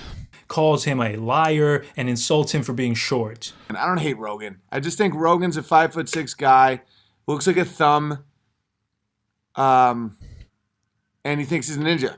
After his Twitter got reinstated by Elon, he started doing the same stuff on there, taking every possible jab at Joe that he could. Even though most of the time it's not even relevant to the discussion, he'll just throw around a random insult like this. Like, the guy is a full-blown schizo. Either that or he's just engagement farming, but the sheer hatred and wrath that exudes from this man is on another level. We've got to have money. Now, Bill didn't need JRE at all. He had a very successful stand-up career. He was even a writer on The Chappelle Show. And actually, Bill's podcast predates Joe's by a full 2 years. Wow, I didn't even know. I mean, I knew Bill had a podcast. I just didn't know it was that crazy. Still, I'm not gonna act like appearing on JRE didn't help accelerate his career even more. I'm sure it did. I mean, like, I think what really kind of got people irritated with him is the whole Saudi Arabia money thing. He's been a regular since 2010. Now, the reason people love Bill so much is because he's like an everyman. He's, you know, your typical blue-collar kind of funny guy. He goes on rants, complains, he goes on tangents, and it all feels authentic. And even his reviews for movies came off like your uncle from Boston just talking shit. I really hope Netflix doesn't go to thumbs up, thumbs down, like I said, because it's so fucking stubbing your toe, thumbs down, Adolf Hitler, thumbs down. I mean, early on, Bill built his whole persona around brutal honesty and authenticity. He was also a true man of the people, talking about how billionaires and politicians exploit us regular folk. He also criticized his fellow celebrities like Beyonce and Usher for taking blood money by performing for Muammar Gaddafi's kids, which is going to be ironic in a minute here. Yeah, considering he took a bunch of money, and he's like, "Wait a minute, but it was a lot." It's not what he says, of course, but that's the real justifier. It was a lot of money. What the fuck am I supposed to do? Did you reject it? Wait, I'm already a millionaire. What am I supposed to do? Be less of a millionaire? It makes a lot of the shit that he says like so hollow. Because, you know, there's a lot of people that are like, you know, appreciate his general sentiment. This game's so fucking bad. I actually want to stick a fucking ice pick into my fucking skull with how bad this game is. It's like so slow and terrible. I fucking hate it. Beyonce and Mariah Carey actually did private New Year's gigs for $1 million. Did New Year's gigs for Damn, I bet you would have done it too. Gaddafi's kids. Can you fucking believe that? How much fucking money do you need to make? You know? You're gonna take a gig where you're gonna go dance? True. How much money do you really need to make, man? It's fucking crazy. Like a goddamn fucking clown for a mass murderer's kids? As time went on, though, Bill started to lose his edge. As he became more rich and more famous, his rhetoric kind of softened a bit. I mean, he still criticized the ruling class, but just didn't hit the same. Still, though, he was incredibly successful. That is until September 2025, when he performed at the Riyadh Comedy Festival in Saudi Arabia.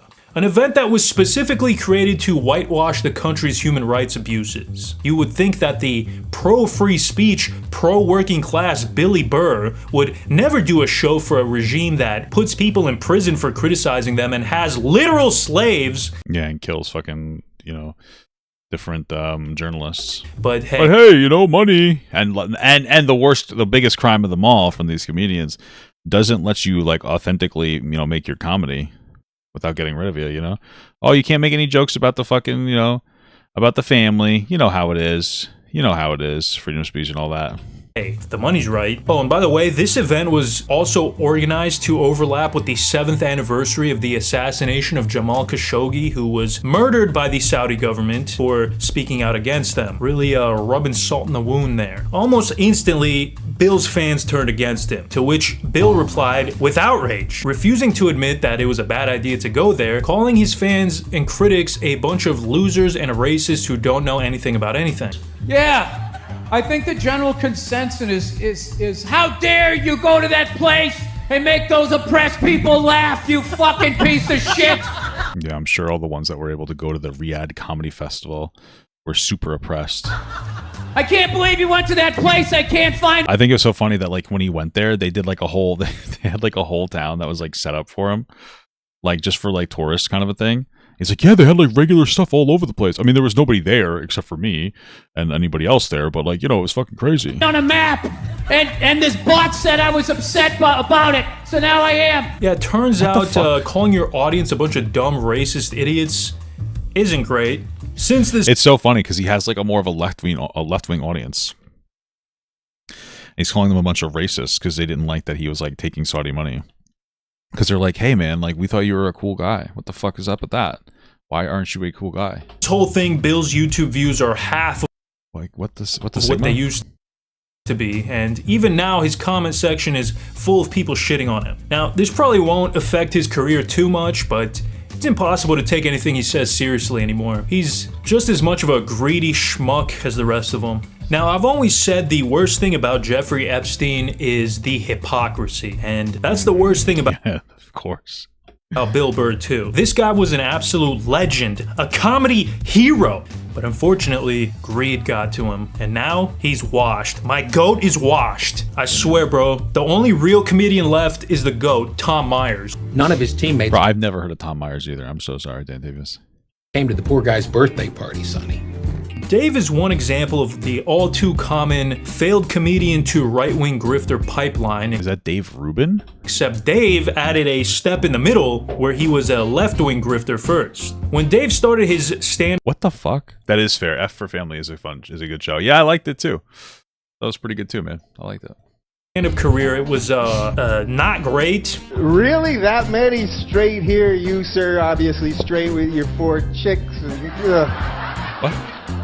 A lot of straight people, really? I was gonna have security remove like 3 or 4 of you, but I guess we can't do that. Oh, brother, this guy stinks! He tried to make— I'm not understanding. His his form of like left-wing comedy was just being like, straight people suck.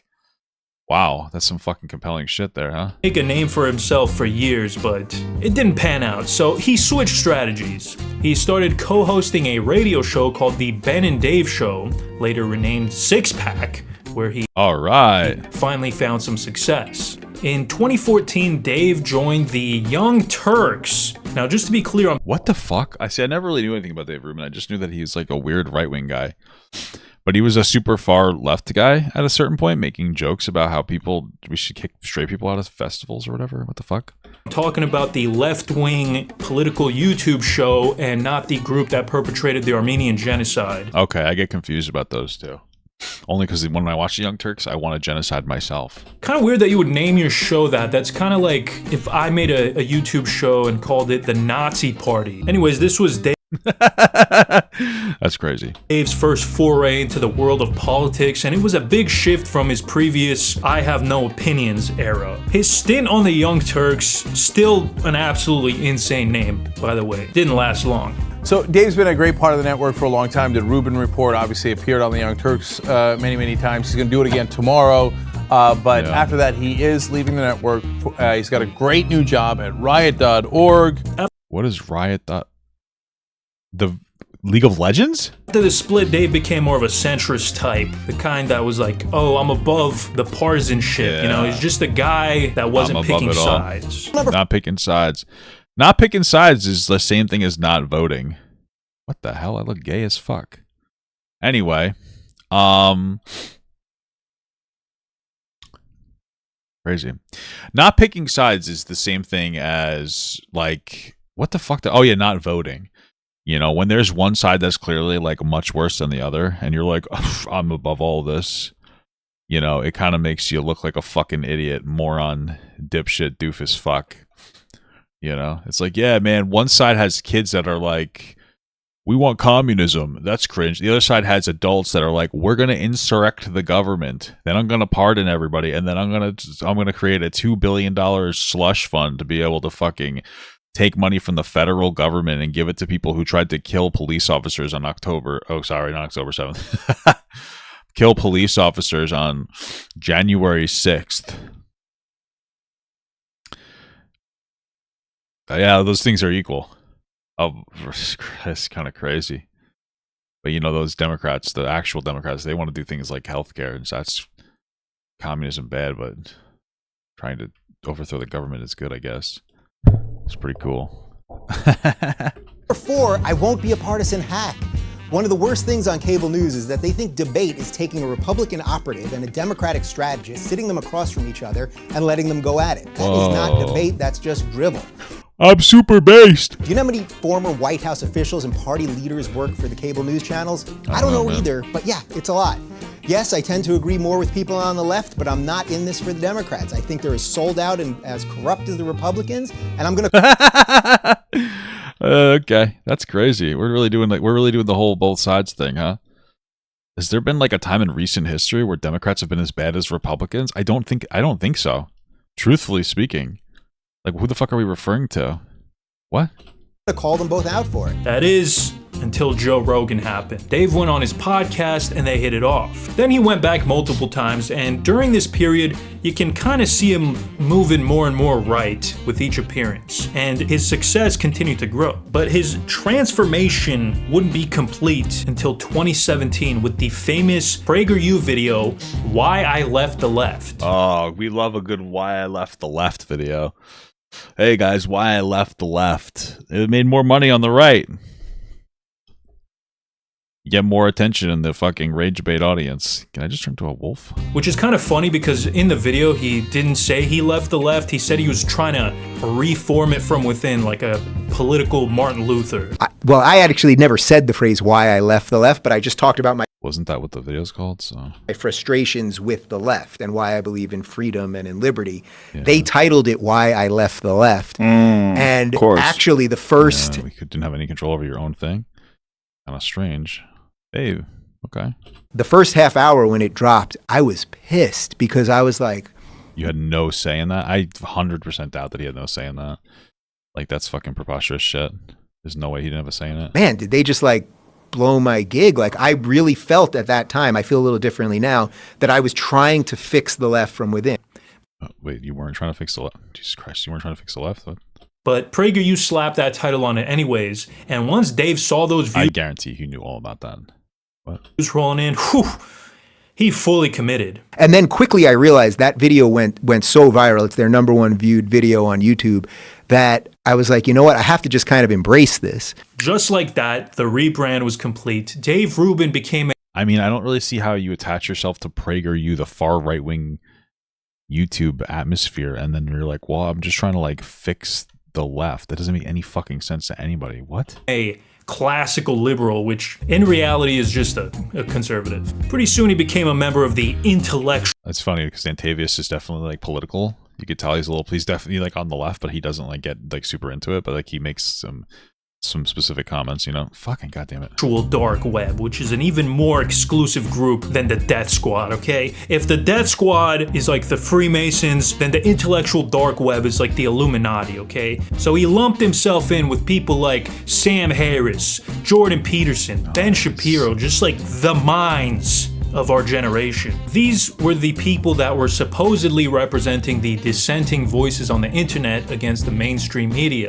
Then something weird happened. Joe started getting a little suspicious of Dave. In their last podcast appearance together, they had a little bit of a confrontation after Dave went like full-on schizo-libertarian and said that there should be zero regulations on everything, including building codes, as the free market would weed out people who cut corners. Do you want the government to tell you how to do all these things and all the regulations that you got to have your electric thing this far from this and like all the regulations like that for construction are important though. You do have to make sure that people don't do stupid shit. But make sure generally, you don't have a power line that's near a water line. There's a lot of...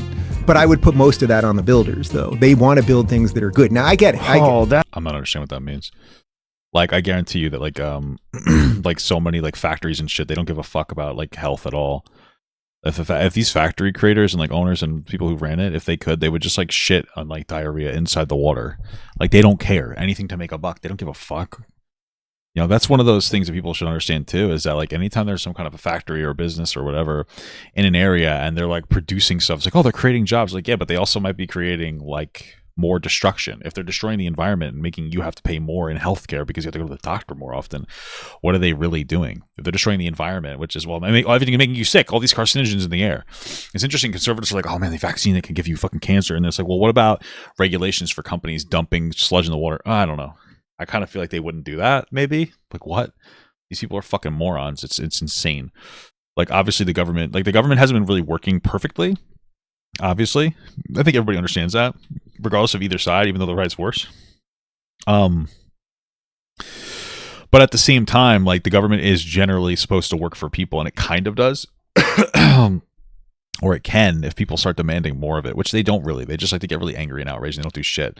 Like they won't vote, like local elections and shit. They kind of just like let horrible things happen and they don't really do too much about it. They pretend that they do. They want to like focus on like, oh, there's a shadow government fucking doing this, that, and the other thing. It's like the shadow government is Trump, who is best friends with Epstein and like probably rape kids, right?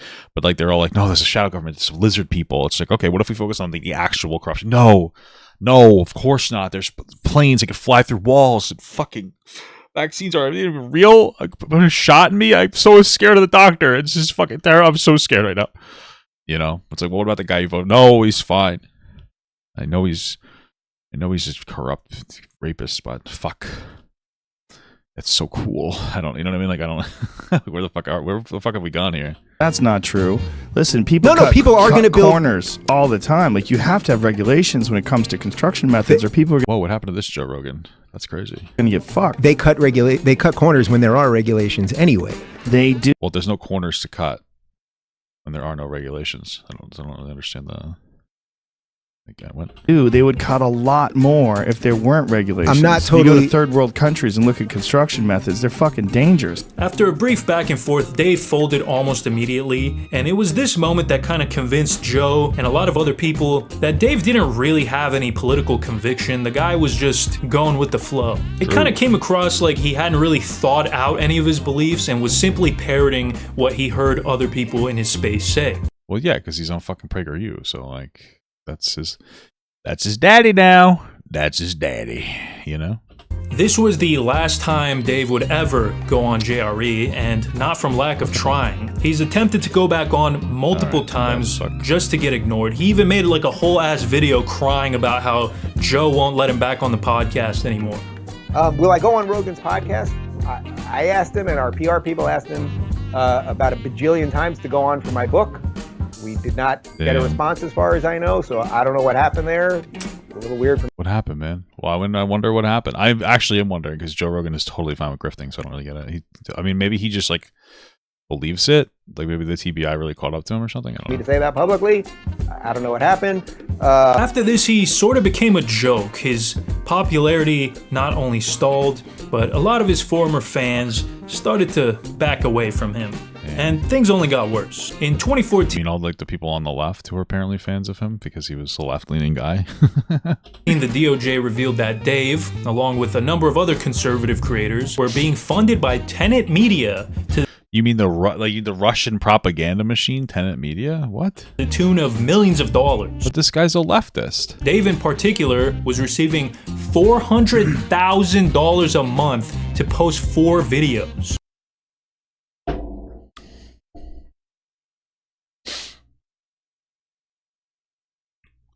What the fuck? Is that fucking real, dude? That much money? Wait, so what do I have to do? No, I'm just kidding.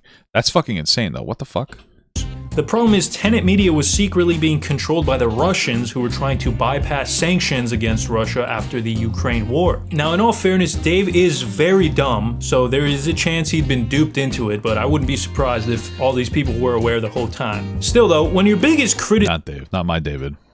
Not my Dave. Criticism is that you're a grifter getting paid millions of dollars by a hostile country. It's not a good look. So Dave is jealous that he can't go on JRE anymore. Kind of a stretch, but hey, I had to put somebody in the envy category. I am commanded Oh yeah, right. He's doing the whole. Yeah, that would make sense. to say nothing, to see nothing. Now lastly, let's take a look at the man who started it all. The king of comedy himself and the leader of the Death Squad. Now, I don't think I'm telling any tales out of school here when I say that Joe has never really been that funny, which is kind of crazy since he's one of the most successful stand-up comedians of all time. Like, well, I mean, that kind of makes some sense to me, no? You know, if you're too funny, then how is the everyman gonna like you? I don't think any other career path has this phenomenon where you can just be mediocre and also extremely successful in your field. It's like imagine if Albert Einstein wasn't that good at math, you know? Just doesn't even make sense. Anyway. This is gonna be a real fucking question. Is Albert Einstein good at math? Is that what he was known for? What the hell was Albert Einstein known for? What was Albert Einstein known for? I feel like the reason he's so smart is because you have to spell his name, you have to have a high IQ. Physics. You need math for that? I thought it was something to do with drag. Look at that guy's fucking hair, man. You telling me that he wasn't the first fucking drag king or queen? That's crazy. God bless him. Anyways, Joe's true talent wasn't in comedy necessarily, but in podcasting. His childlike curiosity and doing announcements for UFC and stuff, and like, oh, that's crazy. Oh, stuff's happening right now. And willingness to talk to anyone really appealed to a lot of people. Myself. He's also able to suck the right cocks, and that's really important. But not just to suck cock. You know, any prostitute can do that, but sucking the right cocks, ones that have also been in probably children, Donald Trump's cock. Well, that's a talent that most of you guys just don't really understand because you're all plebeians, pathetic losers.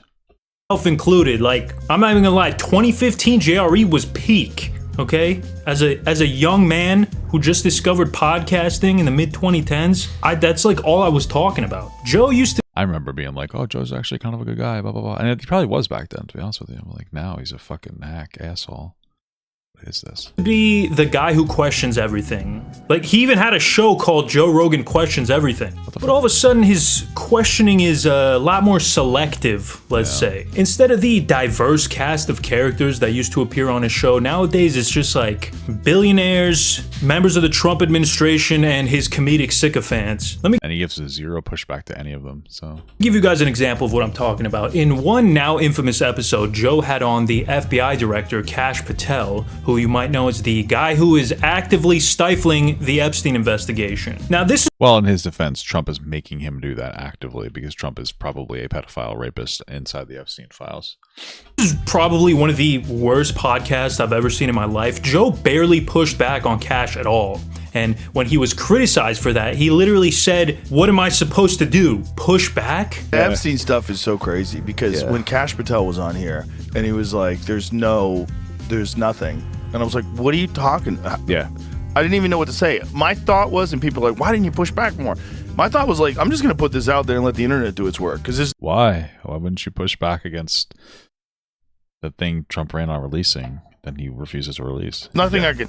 The guy's saying there's no. Joe's also had on Peter Thiel and Elon Musk, two guys that were all over the Epstein files, and he didn't ask them shit about it. In fact, if any of his guests ever try to criticize these guys, Joe all of a sudden gets real quiet or just tries to change the subject or just downplays it. I know a lot of people hate it when. Not my Rogan. Peter Thiel says it like Peter Thiel is a terrible person. He's evil. Do you think he is? No, I think he's just telling you. Isn't he just like a really terrible guy that's like hates Jewish people or something? The truth. Truly amazing stuff. And it gets worse. Around the time the Epstein files were released, he invited on Mike Benz, a former State Department official, on the show to talk about the files. You'd think this would be the perfect opportunity for Joe to go down one of his famous conspiracy rabbit holes. Because, I mean, Joe and Alex Jones were talking about Epstein like years and years before this got big. But unfortunately, that didn't happen at all. Mike spent the whole podcast trying to convince Joe and us that Epstein's whole business was not that sinister, just rich people networking and cheating on their wives and partying with mostly adult-aged women who were there to juice deals with them. Because this is an international enterprise, and many of the clients are like, in countries that don't necessarily have the same norms about that that we do. Don't we have laws in America where it's like if you go to another country, just try to sleep with a kid, you're fucking out? Like, I don't understand the argument here. You can very easily see someone getting involved in that just because girls juice deals. Bro, I swear, this... Girls juice deals, guys. You heard it here. It's okay to rape women if they do be available to rape. I love you, Joe. Thank you, buddy. You're a really good guy. Hope you get everything that you voted for. I hope that everything that should happen to you happens to you, buddy, which is nice warm hugs. This guy said juice deals so many times. Now, to be fair, Mike did admit that there may have been some weird stuff going on with underage girls, but... Well, I mean, 95% of it was snorkeling, so... It would be like finding a needle in a haystack. Yeah. People talk about it. It'd be like finding Trump's needle in a child, because that's never obviously happened. Nobody... So you didn't know about any of it. Everyone says fuck kids on the island. This is the big conspiracy about it. And this conspiracy about it. Wow. Okay. Wow, Joe. I thought you were a little more woke enough to say I don't feel as bad. But you want to know what? That's my favorite right-wing podcaster. Conspiracy about it. This is the reason why people are so outraged about it. My concern with the runaway train on that is that it's a massive manhunt for something that it may be true. To me, it's a needle in the haystack. It might be true. Good luck looking for it. Now, you don't really have to be a schizo to Thanks, man. I appreciate you giving me good luck looking for it.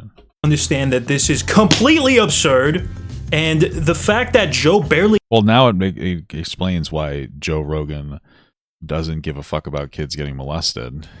He just never has. He's always thought it was a conspiracy theory, so, based... Right. He had anything to say about it is insane. This guy just nodded like a stew nod at this government stooge. At one point, he even concedes to Benz that it probably wasn't a blackmail op.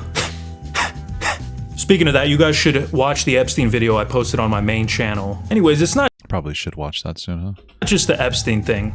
A few months before this, Joe had on Theo Von, who is a recurring character on the show, and every time Theo tried to bring up Israel or criticize the US government, Joe just kept steering the conversation away from that. That's why I think ICE that's why I think all the ICE stuff happened, because I think they have to get everybody on the books. This isn't about they have to do an inventory now of everyone, because they're going to need, otherwise when it's a surveillance state, it's all going to know if you're not like documented or on the bill of sale or whatever. It's going to be, or you're not on the inventory list. If you're not inventoried in the country, then it will know, the machine will know immediately, oh, this isn't, you're not even supposed to be here, right? So that's why I think that the ICE stuff is okay. That's crazy. But you want to know what? This is the good type of conspiracy theorist, am I right, guys? It's happening because I think one of the reasons is it a conspiracy? I don't know. They have to get everything inventoried. I see what you're saying. I think the ICE stuff is happening. A lot of it is because of political power. It's congressional seats, because the census just counts people. They don't count legal citizens. So it's pretty clear to any... What? Obviously, it's happening to distract the Epstein. Everything that's happening is to distract from, like, dude, like, this is what's happening. You guys have to understand something. This is what's actually happening. I guess it's an opinion, but, like, is it? Trump knows he's fucked, so he's just constantly doing more escalatory shit to distract from the fact that he is in the Epstein files. That's why he refuses to release him, even though he ran on releasing it, right? But, like, he knows all about that shit. And he just keeps doing shit because he's trying to cash out. Like, look at everything he's doing. First of all the statements came out of, like, all the money that he's been investing, right? And it came out that he's been investing into companies that he has direct control over. Remember when, so, like, NVIDIA. He invested a bunch of money in NVIDIA. Then he decided to make it so that we're going to override national security concerns and let NVIDIA sell AI chips to China. That's something that he's done. He's been constantly fucking people. He made, like, $9 billion in his first term just on, like, cryptocurrency, where, like, the top 25 donors were able to have a one-on-one with him. But that's what he keeps doing, and he keeps escalating and, like, diving into things just so they can cause more problems, because he knows he needs to cash out. That's why he sued the federal government for $10 billion. And what he got out of the deal after he settled with himself, basically, because he has control over the government, is he got almost $2 billion slush funds for January 6ers, which I thought were just Antifa, but apparently now it's not Antifa, because he definitely incited a riot and he definitely pardoned those people. Now he's trying to give them money, and he's also trying to have money for himself. But then he also got a deal that that the federal government can't investigate any of his, like, past, him, his family, his businesses, past like tax forms. Like, what do you think he's doing? He knows he's fucked and he's just trying to cash out. But, like, people are just so fucking dumb, they believe him. It's ridiculous. Anyone with more than 2 brain cells that Joe is compromised. He used to speak out against the government and the mainstream media, but now he's essentially become a propaganda arm. He has a rotating cast of members of the Epstein class and allows them to gaslight his audience and spew lies with barely any pushback. And people are starting to notice. A big part of Joe's audience has completely turned against him, and his podcast ain't on top anymore. I mean, it's not like the dude's struggling. Well, I think it's still #1, but... Okay? He's rich, so I'm sure he doesn't even care. The money he got from the Spotify deal is enough to feed 16 generations at least. So he's just become a typical out-of-touch boomer. It's gotten to the point where this guy is regularly getting fooled by AI. You see where he had a "fuck Trump" shirt on? Yeah. And he's dancing and going down an elevator? Have you seen this video? I haven't seen it. Please play it. Please play it. It's definitely real stuff. It's definitely real. I haven't seen it. Really, him? It's real. Yes, it is. It's real, dude. I've been saying it's real. No, it's real. No, it's real. But if it's not real, it's something he would definitely do. I would love it. It's real. It's real. It's got to be real. It has to be. This is his comedy, by the way. It's real. I'm dry as fuck. I mean, that is so real, Jamie. By the way, if this was real, he might have won. It's probably a real person. It might not be Tim Waltz. The fuck Trump is AI generated. No, he slaps his ass. I mean, that is hilarious. Oh, it's definitely him. This is definitely making me super horny. all 100% real, Jamie. You're a plant by the Jamie's government. compromised, and I'm worried about Jamie, and I'm worried about Grok. So essentially, Joe has trapped himself in a pocket dimension, his own reality where only things he likes are real and nothing else exists. Or at least that's the opinion I formed after watching an Elephant Graveyard video. Shout out to Elephant Graveyard, by the way. There's so few of us. And worldwide? Isn't that the fucking like some kind of weird anti-Semitic bullshit? Obviously he was joking. But yeah, man. I mean, good video. I don't know why he put this on a second channel though. It seems kind of strange to me. I feel like this was a main channel video, but hey, God bless Dantavius.